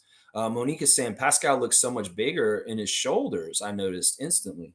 Yeah, Siakam does look stronger. And that picture with Mogi, he in particular has these amazing arms right now. Like really is working out. It's so stupid that guy called him Pascal Slackum because that dude's not slacking. That's like the epitome, the opposite of what he's doing. It just shows how off base his judgment is. They call him a slacker. You think Pascal's slacking? You're an idiot. Yeah, do 700 days in a row on your stream and then come talk to me, slacker. That's what I'm saying to he who shall not be named. That's right. G saying, Noel saying he wants to be the best. Pascal last season saying he wants to be top 5. Would much rather that than players demanding trades. Calling Masai a liar and deleting Toronto from their socials. Yeah. We got to think about the levels to this. Who said this? Somebody said, McGrady said this. He said that Vince. It was Vince, actually. Vince Carter is predicting right now that Pascal Siakam is going to be a top 5 player in the NBA this year. He's going on ESPN down south and telling people this. He's making a prediction right now. He's seen how Pascal's working this summer. And Vince Carter is saying right now on television in the United States that he thinks Siakam's going to be a top 5 player in the league. Like he thinks he's going to get his goal this year because he's seen how hard he's works. And thank you, Vince. We love you, Vince. Sometimes I really do love you. When you do stuff like that, it makes me happy, Vince Carter. So thank you for saying that. But no, G's right. We could be the Sixers. We could have Scotty calling Messiah liar, and we could have Pascal deleting Toronto Raptors out of his Instagram account. He is still there. I looked at it yesterday. It says Toronto Raptors on Pascal Siakam's Instagram. So yeah, there's levels to this. And we're in good shape. We're in very good shape right now. And I'd much rather have our players bragging about what they're going to accomplish than wanting trades and things like that. G's right on point once again. All right, David, you're going to join the Facebook thing. All right, you like it, and you can be really witty and insulting towards other teams in the league there, especially Joel Embiid. It's a good outlet for you, David. Trust me. Your brother is Facebook friends with me. I don't know why you aren't. You won't have me on as your Facebook friend. Come on, man. I've had a Facebook invite up for you for like a year now. You're making me feel like weird because you won't add me as a friend. Oh my gosh. All right. Trevor's saying Nick Nurse was loving his neighbor grass across the street. He thought it looked better than his own, but when he got closer, it was dry. Yeah, it wasn't even real. It was like that plastic grass. It's AstroTurf. He didn't even know it wasn't real grass. He thought it looked so good from afar. It's like, man, that grass is growing so green over there in Philadelphia. Let me go look at it. It's AstroTurf. It is not real grass. And he found that out real quick. Iceman saying at Stargate, last season was due to selfishness. Fred VanVleet, Pascal wanted stats to get paid. Noel will be with the 905 this season anyway. Bucks lost because Giannis got injured. Can't overlook that fact. That's a part of it too. They lost confidence in Coach Budenholzer also somehow, some way. And there was a lot that went wrong all at once for the Milwaukee Bucks in that series. There was a lot that went wrong for them, and it all fell apart. And Miami capitalized on it for sure. So yeah. The selfishness of wanting certain things for individuals on the team last year was there. And that's what we're worried about. We're just a little worried that these guys, if they have their own selfish agendas for themselves, how does that jive with the team concept and the goals of the team? Is it going to be in line with it, that it fits and it's healthy? Or are these personal goals at odds with the overall team goals is what I'm worried about. I don't want any of that kind of stuff this year. If that shit was happening last year on the down low, we don't have no room for that on the Toronto Raptors. You guys all win, you all succeed, you all eat, you all do well, you all get paid. That's just how they've always said it. That's what Lowry always told them over the years. It's like we win, we do everything as a team. When we win as a team, it all takes care of itself. Y'all get your bags, y'all get your accolades, y'all get your things. If you take care of the team stuff and win, all that stuff comes with it. That's what Lowry used to tell them all the time. So don't forget the lessons of Kyle Lowry and what he did here in Toronto and how he ran the team as a leader and told everybody that. You take care of the team and all that other stuff will take care of itself. Trust me. Stargate saying, sorry, Sixers fans, but it's time to end the process. In some ways, that's what Joel signified with his Twitter account. He said processing on there. It's like, doesn't say that anymore on there. It's like processing. No, it says just the process at this point. It's really weird. Name was saying it's not a gut reaction, but a knee-jerk reaction. Yeah, I'm not sure what you're saying that in reference to, but thank you. Let's see. Stargate saying at Iceman, I disagree that last season was due to a lack of structure and competent system conducive to winning basketball due to inadequate coaching. The selfishness you speak of is just a byproduct of that. It's really hard for us to actually parse out exactly what percentage of the problems with the Raptors last year was selfishness or just the bad coaching that Nick was doing to an extent also. I think Stargate's got a good point here. That in some ways, Nick needed to keep them together as a leader and the coach of the team to not let personal agendas overwhelm the team and cause this kind of stuff. In some ways, he was on autopilot. In some ways, he was like, I know there's dumpster fires around this team, but I'm not trying to put them out. I really got that feeling from him last year. There may have been some conversations he could have had earlier in the year that could have caused us not to have some of the problems we had last year if he'd just been more active as a coach and engaging with the players and taking care of issues as they came up. I feel like there was a lot of letting things linger. And as Chris put it, everything was weird. And that's a lot of it's on Nick for not regulating and being that figurehead head coach to tell these guys, like, I don't give a shit, Fred, about what you're trying to do with this and your contract and Clutch. Fuck that shit. We're the Raptors. We're trying to win right now. What the fuck are you trying to do to us? That he should have had some tough conversations that he just didn't have last year. And in hindsight, he's probably going through every little thing about this season last year and how it went wrong and what he could have done differently for it to not have him lose his job at the end of the year. So he's probably second guessing a lot of shit that happened last year and probably being like, yeah, I would have done that a little differently. He says he wouldn't have done anything differently in Philadelphia in that press conference. He's lying.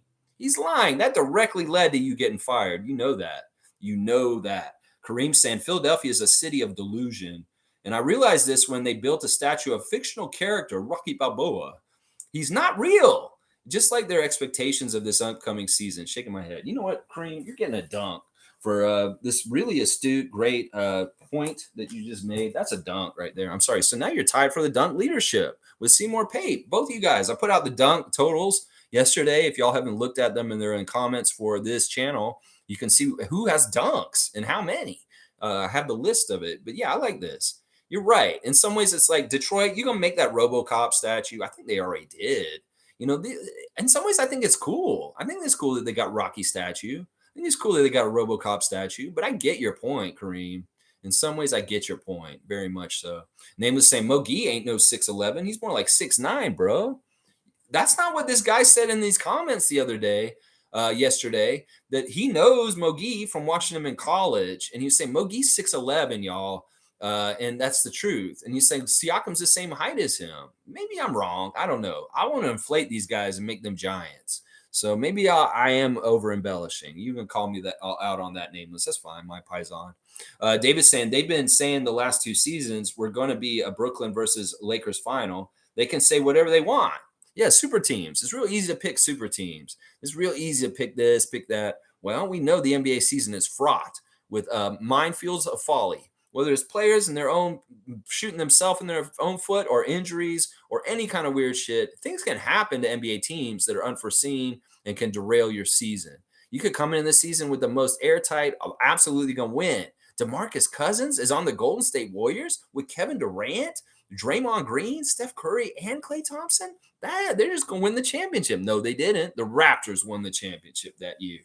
So it's like you can have a clear-cut favorite at the beginning of the year and say, oh, obviously Golden State's just going to win this year because they got DeMarcus Cousins. Well, does it always work out the way they think it does? No, it never does. It's always a surprise. Just like Denver Nuggets winning the championship this year was a surprise. So anybody's prognosticating who's going to win the championship this year, you're crazy. You have no idea who's going to win. You can't just say Denver's going to repeat. You can't say that Boston's going to win this year. You can't say LeBron's going to win this year. Nothing is set in stone. And it's wide open, baby. The league of parity is here, baby. That's right. It's parity. Anybody can win. That's right. Country Kong saying Nick Nurse ran motion offense, basically organized chaos predicated off of simple actions like pick and roll and three-man weave. This benefited Fred and Pascal in ISO situations, but few others. Most players need real plays ran. Yes, and yes. Country Kong, yes. Comment of the day. Exactly right on all points right here. That's what I'm so looking forward to with Darko. Real plays called. Plays that will get our guys more open. Instead of relying on their isolation talents to get free and take hard shots that aren't good shot selection, we'll actually get good shot selection this year because the coach isn't being lazy and he's actually running plays that free up our guys. Get ready for that, Raptors fans. Oh, yeah. Country Kong, I love what you're saying. Iceman saying at Stargate, the selfishness was the cause of that, not a byproduct, my friend. Well, in some ways, Country Kong's point just before you, Iceman Gervin, is supportive of what Stargate is saying. That, in some ways, this is exactly part of the whole mechanism of what happened last year, is Nick being very, laissez-faire. That's the term I'll use. He just says, you guys just do it, guys. Read the defense, and whatever they give you, that's what you should do. Well, it's a very ambiguous kind of thing. So Fred reads it. He sees, oh, my guy's laying off me. Well, I'll take a quick three real quick without passing it to anybody. It's like, read the defense, but you have the ball. And, in some ways, you're not integrating your other teammates or playing off of them. You're just reading the defense and trying to beat it that way. That's not the way to do it in some ways. You go ahead and make a play. Run some screens, get some backdoor cuts, get some guys freed up more, and look for them. Maybe drive in and kick and pass. This is something that we needed to do more last year. We saw at times was very successful. Draw the attention into the lane and kick it out to Gary, kick it out to OG, kick it out to a 3-point shooter like Grady Dick. That's what we want to see. Stargate saying, I guarantee if the Bucks are healthy going in the playoffs, no matter what seed they are, they will be very, very hard to beat. Yeah, yeah. I worry about them. I really, really do. Out of all the teams in the league, I think I worry about the Bucks the most right now. And in the history of the Raptors and the Bucks, we kick their ass. We own them, and we never lost to them in the playoffs. So, like, being worried about the Bucks this year is a serious thing, and it's part of it because Giannis is getting to new levels in his career as a player and how dominant he can be. Then like I said, they kept their core. They still got Drew Holiday. They still got Chris Middleton. They got both the Lopez's now. They're a dangerous, nasty team. And don't underestimate Adrian Griffin coming in as a new head coach and getting to try what he wants to try as a head coach. He's going to take this very seriously, and he's going to try very, very hard to be successful. So, yeah, it's going to be an interesting year in Milwaukee. And I think they're one of the top teams in the league, if not one of the top 3 teams, if not the top team in the league. Seriously. Yeah. Shaq Lindsay, I don't know why you keep deleting your comments. I want to hear what you have to say. Stargate saying at Iceman, and how was the selfishness allowed, my friend? I don't want you guys to go back and forth too much between each other. I don't think that you're really have contentious argument. I think you're both just coming at it from different angles. It's not really worth picking apart in some ways. The selfishness was there on the down low, but in some ways, I think the selfishness was more with Nick. That the selfishness with Nick was more important than the selfishness with the players. In some ways, I'm agreeing with Stargate to a degree on this stuff over Iceman, but I get what Iceman's also saying. Also, we got to be wary of all the different ways that we were toxic last year, whether it was from the coaching staff or from the players. So in some ways, I have them under a microscope more than ever because I do feel like there may be some remnants from last year's problems still on this team, but hopefully most of them are gone, and just because the people have already exited. We'll have to see. Iceman saying at Stargate, the team's leaders, Fred and Pascal, set the tone at the beginning of the season. That's how, my friend. All right, I'm glad you guys are staying friends. Seriously, we're all friends and family here. Iceman, Stargate. Love, brother love. Just like brother love with his crazy, weird red skin from wrestling back then. I love you. That's how it's got to be. Kareem Thomas saying Philly and the Raptors are under the NBA's microscope right now. The way the Sixers deal with their dumpster fire could keep or have Maxey out of the door. If Raptors don't handle Pascal's contract properly, Scotty will be out. I don't like that prediction on our side. Let's keep their situation separate from ours. In some ways, they're very, very different. I don't know how much we're under the microscope. Maybe people are wondering about this stuff, but it's GMs and stuff, but I'm not worried about this. We know Bobby and Masai. We got to trust them. They're not going to do Pascal wrong. Watch. Everything's going to be fine with Pascal, and Scotty will have the confidence in the front office to take care of him properly also because of how we deal with Pascal. I think in some ways, this offseason, as tumultuous and turnover and change has been, I think Scotty's very happy with what's happened with the Raptors on the down low, and that he's excited. And, in some ways with his adversity, he wants to see if Masai and Bobby react or make changes to problems, because we had problems last year. And I think in some ways what they've done this offseason may have given Scott more confidence that they are a very active front office pair that will make the changes and do the hard things to make things better as things go along. So in some ways, I predict that Scotty may be more confident in the Raptors front office after going through these changes this summer. In fact, he'll become more and more confident the more he likes Darko and playing for him, and the more he sees the changes with Fred not being around the team. So that's part of it right there. His confidence has to be in their job and what they're doing and the players he's putting around him. And, him having Jakob come back for 4 years, Pascal gets his extension signed in the next few months. These are good signs, and they will teach Scotty, yeah, you're in a good environment with a very competent front office that is actively trying to make the team better all the time. And I like that. Shaq saying, looks like Pascal's going to get that bag. Well, he should.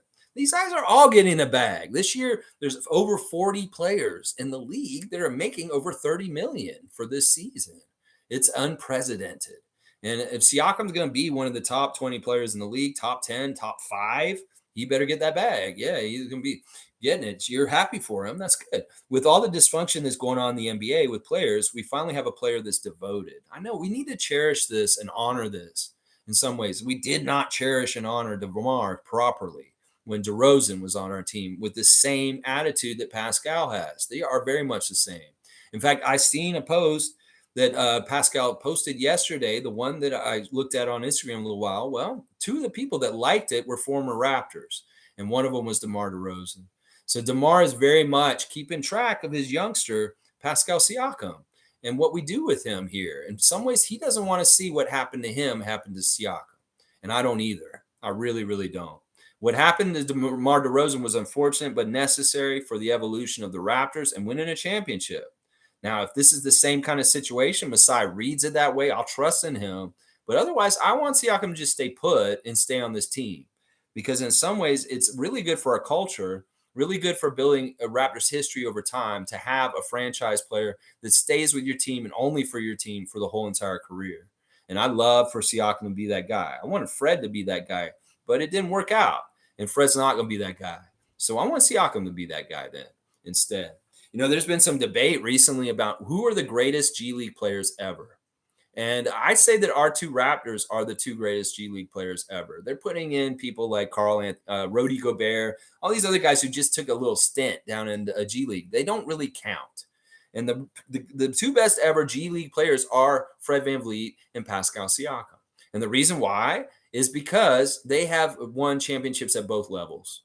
And I don't think anybody else can say that has played in the G League. I don't think that, Chris Boucher did not actually win a G League championship. He was the MVP and the Defensive Player of the Year, but they didn't win that year. They lost in the final. But Fred and Pascal won that G League championship, and then they won that Raptors World NBA championship.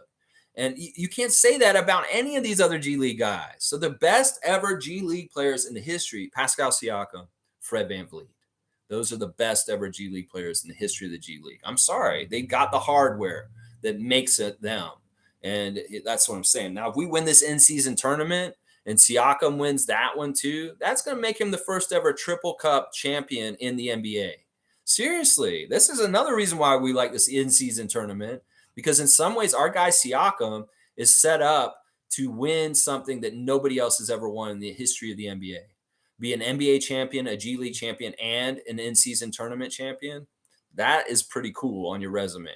So in some ways, we do want to win this in-season tournament for Siakam to have that whole collection. Yeah, I love it. I love it. Stargate saying it, Iceman, and the head coach didn't nip it in the bud when it was needed. I'm going to blame Nick every time. So in some ways, if you're going to blame Nick, I'm on your side. Iceman saying it, Stargate, Nick Nurse is down with Clutch, as is Fred, do the full getting paid math. Yeah, Nick Nurse wanted to get paid as well and had one foot out the door at least half the season. So in some ways, you guys are arguing semantics. The selfishness, once again, may have been more oriented around Nick himself. Now, the selfishness with the players, was it that much of what was causing the problems? No, I think it was with Nick. And I think that in some ways, you guys are saying the same thing. It's just you're coming at it from different directions. Blackhawks saying some of the heights vary because some measure without shoes and some organizations measure with shoes, which can be vary based upon shoe type. This is totally true. Absolutely true also. It could be that their heights with shoes on is 6'11" and that their real standing height is 6'9". So who knows? That's a very good point, Neil. Stargate saying at Iceman, on that we can agree when it comes to Nick Nurse. Hence, one of the reasons he didn't do his job running the team adequately. So there you go. Guys, no beef in here. Have good faith and goodness, Raptor Freak family. We're on the same side. All love. It's all love. Iceman's bringing up David Thorpe, which is an important part here. David Thorpe, who doesn't know Scotty Barnes personally, but his son played with him at FSU, has been pushing. There's a passion and zeal that Scotty used to live his life with that I don't see. Whoa! All right. I'm going to talk about Scotty in a very in-depth way right now, and maybe in an insider way that most people that talk about Scotty will not have this insight, partly because of the Twitch time last year. Scotty kind of, in some ways, when he came in the NBA, he was a big kid that really had an idealized view of the world and a childlike view. In some ways, he's had some adult lessons in his first 2 years in the NBA that have kind of changed his view and made him have to grow up a little bit more. That may be what David Thorpe is sensing. And I think that this was going to happen anyway. It's not like this is a bad thing. This is just the kind of thing where you get older and some of the way you look at the world from a childlike view gets changed as you have to go through more mature adult kind of situations. It could be that Scotty, when he was twitching with us last year, had a very innocent view of the world. And then after twitching, he realized, holy crap, I'm really putting myself out there in a major way that is accessible. And maybe I shouldn't. In some ways, it's not that he's dumb. It's just that he's naive. He's naive. And there's been some places in his first 2 years in the NBA where he's had hard lessons of this is the real world. This is being an NBA player. This is being an adult. You may get your ankle stepped on. You may have weird fans. You may have this happen because you're famous now. And that's part of it. In some ways, he had to change and maybe grow up a little bit faster because of the NBA life, becoming more of a man on his own, living on his own in Toronto. And that may be exactly what David Thorpe is sensing here. It's not that he's unhappy. It's not that he's changed in any significant way. It's just he's matured.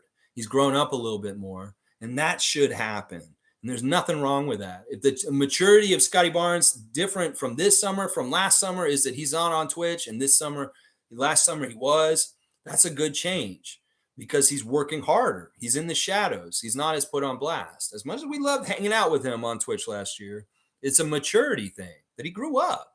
And he's above playing Twitch now and being with all of us on video games all the time. And that's good. So that may be part of what David Thorpe is sensing about him. Innocence lost. A naive young kid seeing the real world and having to change and adjust to it.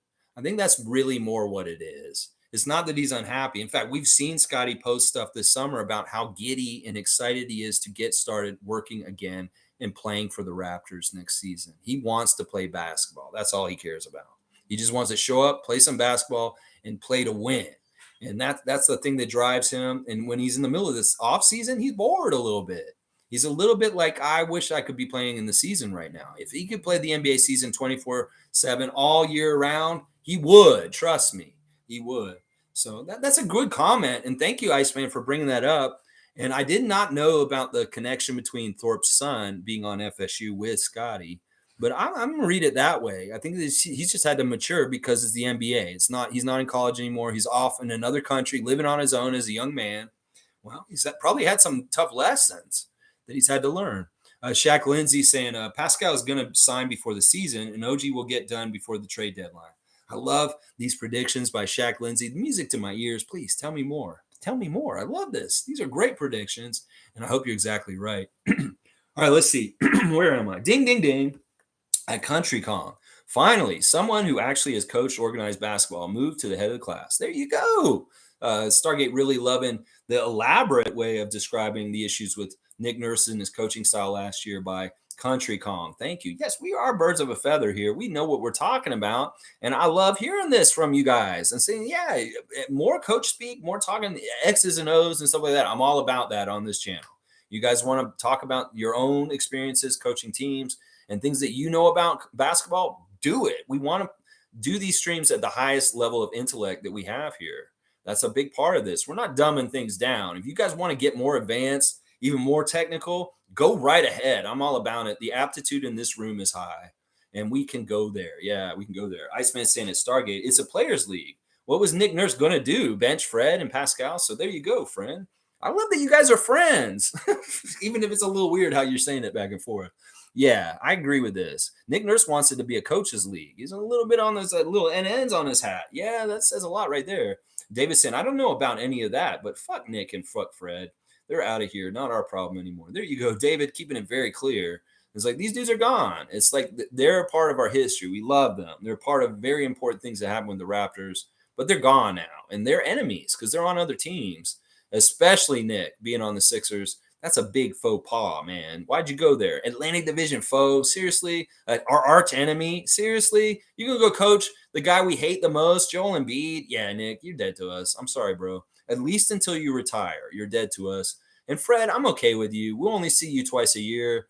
but it'll be fun. And when we play you, we're gonna want to beat your ass, Fred, when we play the Rockets. But otherwise, I don't wish you totally horrible things. If you guys have some success in Houston, I'll be happy for you. I really will. Let's see. Iceman's going at Stargate still. I'm gonna ask you guys to drop it at some point. What have you played or coached? I am very deep in Seattle area basketball and BC basketball scene, my friend. Listen, we're not going to get into a dick measuring contest out here about coaching and stuff like that, guys. Oh, I don't like doing that kind of stuff. I'm just going to say that we have former high school players in this chat. We have former coaches. We have all kinds of varied basketball experience in different people. And it's not about like doing this kind of stuff. I love hearing that, Iceman, that you're involved in that area of basketball and have a lot of knowledge. This makes sense now why you've been pushing Malachi so heavy lately, because that's your area over there in SeaTac. So I get it now. I'm getting more full of the picture. Congratulations. Honestly, I want to hear more about y'all's experiences. And let's not make it a competition. We all have our own backgrounds and what we've done. And I'm just glad that we have very learned basketball minds here that do see things. And, once again, we don't like getting contentious with each other. We're not the problems with each other. We love each other. And this is a place for all of us to be together. And if we don't agree, that's fine. But I don't like getting any kind of personal vendettas. I know there's been a lot of at each other there. It's not worth it, guys. You guys are both great Raptor freaks, and I appreciate you both being here. And in a lot of ways, what you guys are saying, once again, is kind of similar. It's just you're going about it from different angles, is what it feels like. Shir Khan saying at Country Kong, so true about motion offense. It worked in our championship year because we had players like Kawhi and Lowry, with Gasol distributing from the middle like Jokic. Really needed to change without them. Yeah, in some ways we've said over and over again, Nick Nurse is a good coach for veteran players, but he's not a very good coach with young players that need to learn and develop. He got a team in 2019 that was all set up and so vet. And like in some ways, it's like, how hard do you have to coach this team? You've got Kyle Lowry, you've got Marc Gasol, you've got Serge Ibaka, you've got Kawhi Leonard, you've got Danny Green. You've got these guys that are totally experienced and have been playing the league forever. In some ways, you can be a coach on autopilot with Kawhi and Kyle out there. So that's part of it. And then when things got a little tougher and then talent's not as good, it's not as learned. Well, we saw Nick struggle coaching the Raptors. And that's why I like Darko as a switch, because he's the opposite. It seems like he gets a lot out of the young players, and that his focus really is on the young players. It's like Nick needs vets to coach. We really found that out. Fiercely saying Richard Jefferson is the one in the ad. I just looked again. It's already at 22,000 views. NBA channel via YouTube. All right. Well, hey, listen, if they're putting us on blast, I'm happy about that. So often if we see Raptors in stuff, it's NBA Canada ads, but I'm okay with that. You guys, all right, look, all right, listen, I'm glad your thumbs up and keep it cool. Whoever squashes this in the most humanitarian, like good way is the one I'm going to be liking the most. So you guys just be the bigger persons. And honestly, I don't think there's any issue here. You guys are just debating, and there's no problem with that. G saying LeBron James posted on his Instagram his Lobos Toronto event. Yeah, he was here for a Caravana, here with Rich Paul, here with Draymond Green, here with Fred. The Clutch family, just we'll stay away from that as much as possible. I know Gary's Clutch, but yeah, OG's Clutch. No, he's not. Actually, he left Clutch. That's right. OG left Clutch. Thank God. Iceman is saying, just like I thought, sitting on the sidelines with no guidelines. All right, we're not here to diss people. I will give you a strike. Just for that. There's no point in that. We don't know what Stargate's background is. Seriously, I don't know how much he's coached. I don't know how far he played. And in some ways, that anonymity, we don't want to make rash judgments just because we have a background. That doesn't mean that these other guys don't. I know a lot of people in this chat have backgrounds in basketball that they're very impressive. So in some ways, I kind of commend Stargate for not just like rolling out, well, I did this and I did that. In some ways, that speaks to insecurity. And I'm glad he didn't have to, because obviously there's no point in this, Iceman. I will give you a strike because in some ways you're directly attacking an individual on my channel. And there's no reason to do that unless they're hating on the Raptors. And Stargate's not doing that. You guys don't need this animosity. Dame was saying, we haven't had a good old Raptors Freak barroom brawl in here for a while. You know, in some ways, maybe I should start letting non-subscribers chat in here again. And entice other people that aren't subscribed to the channel to speak up, because that's fun. Sometimes I like going off on people coming in here. I don't know. In some ways, we're not getting attention from people because we're not really seen as a threat in the NBA right now. It's really like we'll see Celtics fan and Sixers fan and Nets fan come in here more when we're like a threat. And then they'll be kind of checking on us, maybe talking some trash and stuff like that. But I think right now they feel like we're not a threat and they may not be seeking us out as much as they were like a year or so ago. So we'll have to see. We'll have to see. Dave's saying, let's do it. Nameless saying, I'll grab a chair. Yeah, the chair is a very popular weapon these days. I'm very proud that I watch a lot of professional wrestling.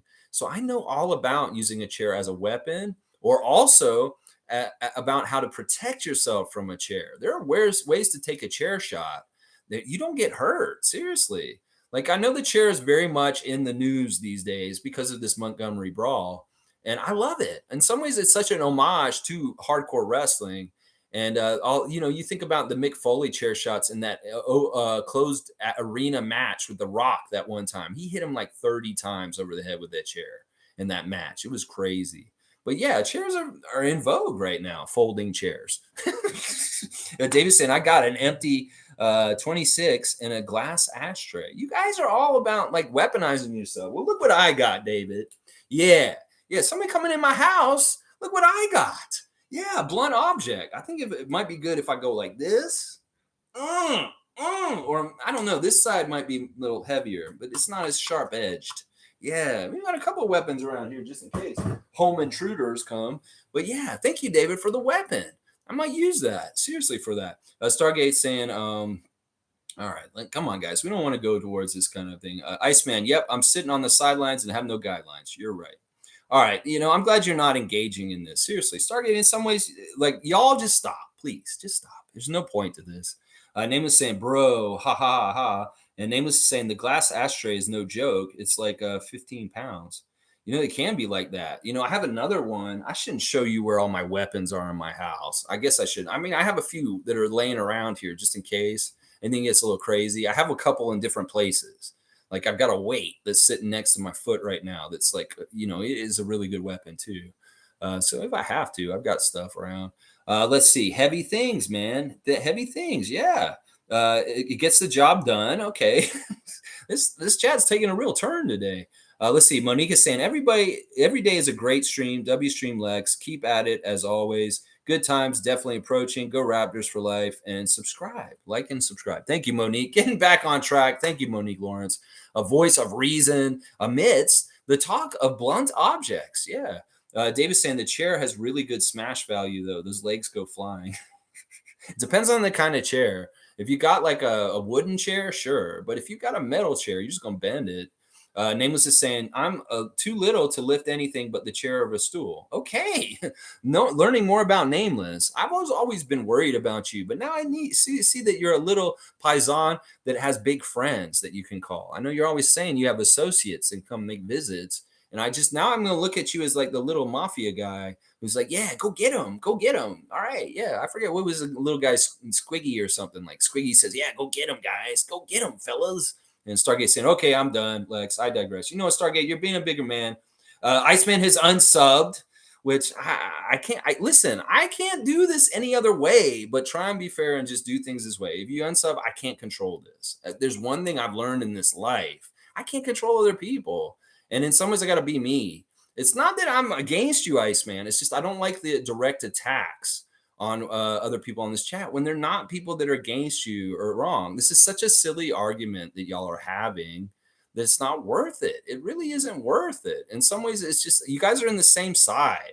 And in some ways, it's a really semantics kind of argument that's not worth it, honestly. And it's not that I'm picking sides or anything. I just don't want people fighting against each other when they're Raptor freaks and they're for the team at the same time. So if you unsub, I can't control that. I hope you'll come back. Sleep on it, Mice, man. We love you, man. Honestly, you're bringing me so much good information, and we really do value you in this stream. It's just this may be a lesson we need to learn today, and this has happened before. If two people go at it too much in the chat, I will try and regulate, especially if it's two people that I really like on this chat. Especially, I don't want either of y'all to go anywhere, and I want y'all to coexist. And there's no reason to make it a Stargate versus Iceman fight like it was today. There was no reason to do that. It really wasn't. All right, let's see what else you guys are saying. Trevor's saying, I'm so glad we have Darko as a head coach. He will get the guys back together again, unity and harmony with each other. That's right. Maybe I'm trying to be like Darko right now. Unity and harmony, Iceman like Gervin. Come on, you're the minutes police. I love you, bro. And this is a little small molehill. Don't make it into a mountain. There's nothing wrong with either one what y'all are doing. Just don't make personal attacks is what I'm asking. That's all I do. I don't like personal attacks. I administrate a Facebook group on wrestling, and that's my number one rule. If you want to come in and celebrate professional wrestling, classic wrestling, don't attack each other. Because when you start attacking each other in the comments and somebody's trying to be fighting with each other, I will kick the person out who's fighting with the other person more. That's just the way I do it. So no infighting. It's not worth it. It's really not worth it. Nameless saying that's okay. We've seen many come and go with the unsub over our discussions. Yeah, Nameless is right. Listen, I've had people unsub before and they come back. If you don't come back, I'll be upset and sad because seriously, I do very much value you, Iceman like Gervin. We'll have to see if he's serious or not. He may have just said that as a joke too. Who knows? Stargate saying, I love this team just like everyone else here. Just this team to do is best to reach the ultimate goal again and again. An NBA championship, that's all we want. That's right. Stargate's got the right attitude. This is all we care about is getting the Raptors more championships, and we're on the same page. That's why infighting is just not necessary. It really isn't. Country Kong saying, Lex, I've come to love this channel, and the positive vibes are now a crucial part of my morning. But I do enjoy when you curse out overly negative people. You fucking fuck is the funniest thing I've ever heard. All right. Do you want me to cuss out Doug Ford real quick? I've been itching to cuss out that corrupt ass motherfucker. I'm so proud of the people out in Durham region protesting the Greenbelt expansion right now. Yeah, I could start cussing out Doug Ford just for fun, but I appreciate that, Country Kong. That's a really good compliment. Listen, you can be a positive person, get walked all over. You do need to still have an edge and stand up for yourself also. So there are different sides to this for sure. But I appreciate your comment. That's honestly a huge compliment. I appreciate that, Country Kong. Shir Khan is saying, folks, don't forget to smash the like button for the algorithm. Getting closer and closer to that 1,000, man. Yeah, I am getting closer and closer to that 1,000 mark. And either way, it doesn't really matter. It's just a number to me. But when I get there, I know I will. It'll be cool. It'll be cool, but it's on its own time. It's like I'm not gonna rush it. I'm not gonna go pandering for more people. The right ones will come and stay, and hopefully, Iceman has still stayed. I don't want him to leave. I really, really don't. But I can't control him. If he leaves, that's his choice too, and I'm not gonna be upset about it because there's a lesson right there. People will do things like that just to try and make you hurt. Like maybe I'm unsubbing because he made me mad, Raptors freak, and I want to hurt you. Well, it doesn't hurt me because in some ways I don't allow the power of other people to control whether I get upset or not. I can't control whether you're going to sub or unsub. So I'm clean of it. It's like, I can't help that. If he wants to unsub, if anybody wants to unsub, I can't stop that. So it's really the way it is and stuff like that. Nameless saying Iceman will be back. Any bets? I'm taking bets. I don't even think he actually left. I think that in some ways he was joking. That he's kind of half saying it. We love you, Iceman. Once again, that's the most important thing. You've been a great addition this summer, coming in with us, and we want you to continue to come back. Maybe he just needs a little break for a little bit. And maybe we'll see him closer to the season, whatever it is. You're welcome here. It's not like we're banning you or we're upset with you. The only reason why I gave you a strike is because you were making a personal attack. And that's not cool. I don't do that in this channel. These people, everybody in this channel has their own life and their own background and their own story. And we do not know what Trevor J deals with. We do not know what Nameless deals with. We do not know what people on this channel have to go through and what their lives are like. And that's why I don't like this. I don't like the dissension or attacking each other because we all are individuals. We have our own private lives and we have our own things that we have to deal with. And it's not right. We're family here. And that's why we gotta act like a family. Sometimes we may fight like brothers a little bit, but it's never to the point where it carries on overly. And it's like where it's such a versus. We don't want Andre the Giant versus Hulk Hogan here when we love both Andre and Hulk. We want everybody to be cool. And that's an important part of this and stuff like that. All right, let's see. David's saying Iceman didn't leave. He's part of the channel and he knows it. There you go. David's saying you're in, bro. I'm sorry, man. You're just in. Even if you're not here with us, we know you're a Raptor freak. And if we see you in other places, we'll still love you and celebrate you. I know we'll see you in Raptors tonight. And it may be that, like we're saying, maybe Raptor freaks love you, bro. And we want you back. If you can come back to our chat. If he doesn't come back, we'll see. We'll see how it works out. And, we're all in the same ecosystem. And we know we'll see Iceman like Gervin. And he's somebody we love. He's not our enemy. And we love that dude. We want him to be here. Seriously. Country Kong saying, would it be cool if we open to unsubbed folks? Hope Iceman comes back. I enjoy his banner and arguments. I don't think he means harm. I was once a negative fan, but Lex and the Raptor Freaks helped me see the light. There you go. There's a testimonial right there. If this was an infomercial on at 3 a.m, we'd have Country Kong saying, I was like, yeah, I was kind of a jaded negative Raptors fan in the beginning but then I was on Twitch last year and I heard about the Raptor Freak and I came to his channel and it started making me have a little bit more of a positive mindset about things. And I appreciate that. I appreciate that too, Country Kong. You know what? Maybe we'll do this. Maybe on certain days I'll do unsubbed can talk and we'll invite. We'll see if we lure anybody in. Maybe I'll even do a clickbaity title that will incense a certain target fan base. And maybe we'll see if they'll actually come in here. Maybe I'll like hashtag New York Knicks and talk about how the Knicks are going to suck. And then we'll see if we can lure some Knicks fans in here and I'll attack them. Yeah. This could be fun. This may be content ideas. We're doing a little bit of production meeting right now. Maybe down the road we'll do this and the entertainment will be very good. I'll set a trap, y'all. We'll put a clickbait up there that'll infuriate Sixers Nation, and we'll see if they'll come in. Unsubscribe people can chat in there, and we'll see what happens. Ooh, the wheels are turning. I love this. Nameless saying, what's the over under on Iceman returning once he cools those veins? I don't know. You guys can do bets on this, you degenerates. You want to be like ESPN and Tim Donaghy? You go ahead and make bets on this. It's silly. G saying Iceman needs to come back. A strike is a badge of honor. Ask Nameless. I know it's just one strike. It's not like you got 3. You aren't in danger of getting out of here. It's just that it's common for that behavior. I will give somebody a strike. And it's not that I'm choosing sides. In some ways, you were a little bit more attacking than Stargate. Stargate was being the bigger person in some ways, and you were kind of going at him. And it's not fair. It's not fair. Nameless is saying, come on, Iceman. It's all good. Just the other day, I threatened to kick David Sabor in the pills, in the nuts. Yeah, in the pills. Ooh, yeah, there was a little animosity between David and Nameless the other day, but it was more WWF style scripted stuff. I know there was nothing serious there. Yeah, see, he says we're cool. And see, they're all good. Stargate saying, I'm a huge wrestling fan as well. Lex, especially the old school. I grew up on Don Morocco, Bob Backlund, Paul Orndorff, and Bruno Sammartino. Wow, Stargate, you are showing your age. You very much are showing your age. It was Bob Backlund's birthday on Monday. He turned 74. And, in some ways, Bob Backlund can still wrestle. It's crazy. He's 74, but he looks like he can still go. Amazing list of legends you got there. Of course, rest in peace, Paul Orndorff. It's sad that he died just a couple years ago. Of course, a great living legend, Bruno Sammartino. And then the magnificent one, Don Morocco, who still does a podcast. It's kind of interesting. He lies a lot on it. And in some ways, he forgets too much. I was trying to listen to Don Morocco's wrestling podcast. And like the interviewer will ask him questions. What do you think about the Junkyard Dog? And Don Morocco will say something like, I don't really remember being around him much. I don't think I was actually, I don't remember. I don't have any stories about him. And then he was like, what about Adrian Adonis? Tell us a story about Adrian Adonis. And he's like, if I could remember his question. It's like, I don't know if I can watch this guy. He's just saying he can't remember anything. So I stopped watching his podcast. Jake the Snakes is very good, though.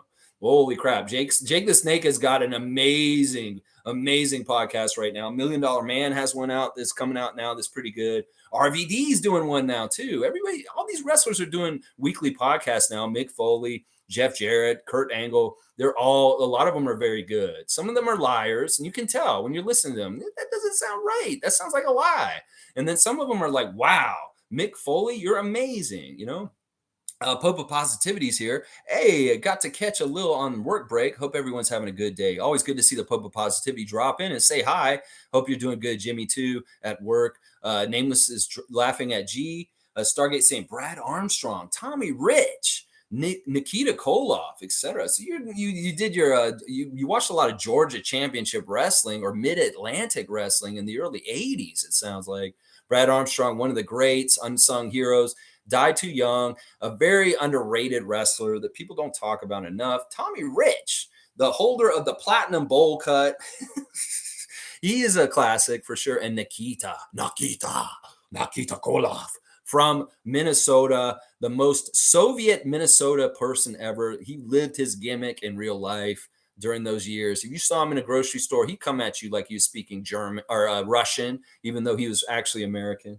David's saying, "Wait, was Nameless actually pissed? I actually thought he was joking." Yeah, I think that you guys were joking. You guys are both tongue in cheek. I don't think neither one of y'all are too serious with some of the things you say in here. So I don't read too much into what y'all say. No disrespect, but in some ways I read you guys differently than other people because you guys are awesome. Nameless is saying the good news, Iceman, is that Lex has a short memory, so no grudges and won't hold a strike against you. I've got plenty, man. Join the club. Nameless may have the most strikes ever in the history of this channel because he doesn't get struck out. He may get 2 strikes in one day, but he doesn't get that 3rd strike where he's done.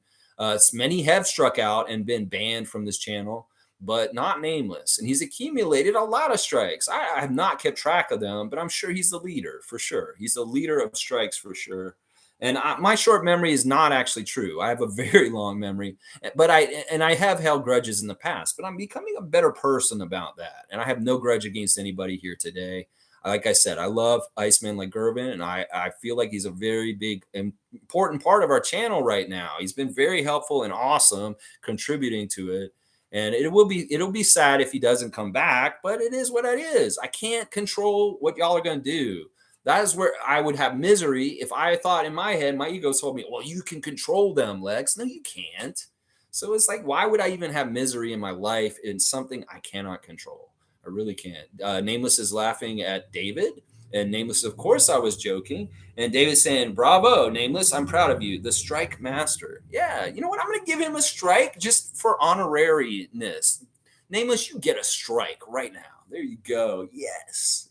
That's the most positive strike anybody's gotten on this channel. All right. I think we've run this to the ground at this point. Let me just go see what else, in case I missed anything I wanted to talk about today. Looking at the Facebook chat, once again, Jamal Murray has been ruled out for FIBA World Cup, guys. He will not be showing up in Spain to help them tomorrow, and he will not be in Jakarta either at the end of the month. So he's done. Jamal Murray has decided that being a long playoff run, winning the championship with the Denver Nuggets, a little bit of lingering injuries is not in his best interest to play for Canada this summer. And that's too bad. I hate that in some ways, but I totally understand it and was expecting it also at the same time. Now, on the other flip side, Kristaps Porzingis ruled out for the World Cup also. And this super helps Canada as far as Latvia will not be as good and hopefully be more of a pushover, just like Lebanon in our group over in Jakarta. So there's good news and bad news. In some ways, we weren't expecting Jamal to show up, and we'll be fine without him in some ways. So I'm not as worried about this for sure. Let me see. What else did I want to talk about here? It's a lot about James Harden in our chat. We really went off about James Harden a lot yesterday, and that was fun. That was very, very fun. All right, I did the Instagram stories. We talked about Jamal Murray. There is WNBA games tonight, guys. So get your teams. They played last night too. Some games. So there were some scores last night. But get your teams ready for tonight. WNBA Fantasy League in full effect still, guys. And tomorrow, remember, I'm going to be doing a live watch along of Team Canada versus Spain. 3:30 is the game time. We'll start the stream at 3:15 for house cleaning and kind of news and notes before the game. The daily stuff, and then we'll watch the game together at 3:30 tomorrow. So I'll have the link ready for you guys, and we'll watch Team Canada play Team Spain. It's a big deal. Spain is a very, very good team. Sergio Scariolo, the Hernan Gomez brothers. There's a lot of good players around Spain. So we need to be ready for this test tomorrow. So that's the stream tomorrow. No Thursday Think Tank. It's a Team Canada watch along. 3:15 start of the stream. Special start of the stream at that time. All right, let's see. Stargate saying I watched a lot of Stampede Wrestling as well. Stu Hart's organization from Calgary. That's good stuff too. Markham Singh, Chris Benoit early years, Owen Hart during the 80s. Bad News, Alan Coget. Lots of great wrestlers went through that territory. Jake the Snake was there in the early 80s. So was the JYD, Big Daddy Ritter. Yeah, good stuff, Stargate. Yeah, I always talk a little bit about wrestling here, especially the classic stuff. And I am very knowledgeable about that world also. Yeah. Nameless saying, haha, call me Master Splinter with all these strikes. Okay, Master Splinter. There you go. There's a cup for you from David, a cup from Nameless for Nameless with the Ninja Turtle. You're a Ninja Turtle. All right. And there are no games today, are there? There are WNBA games today. There weren't yesterday for us in our matchup, but there were yesterday.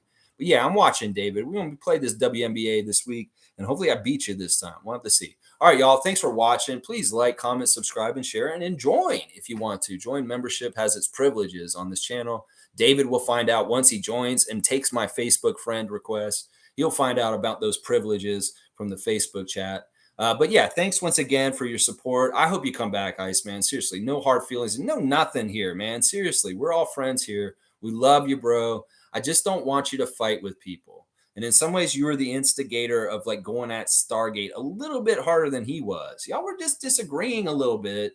No reason to make it personal or make value judgments about the other person and where they're coming from. Sure, we all have different resumes in basketball and in life and just in general. But we're not here to judge each other. We're here to judge basketball and the Raptors and the NBA and not each other. There's no place for that here. So I appreciate you, Stargate, for trying to be pretty good in this situation. I don't think you were egregious in any kind of way too much. And really, Iceman, it was just a little bit, just one strike, and it doesn't mean anything. Ask Nameless. You get your strikes cleared and washed out before. All right, all the best to you guys. I appreciate everybody. Please, once again, keep watching. I'll be back tomorrow at 3:15. And let's go Team Canada. Let's beat Spain tomorrow. And let's go Raptors, of course. And let's go Sixers into the dumpster. And let it burn so bright. Yes. Let's go Raptors.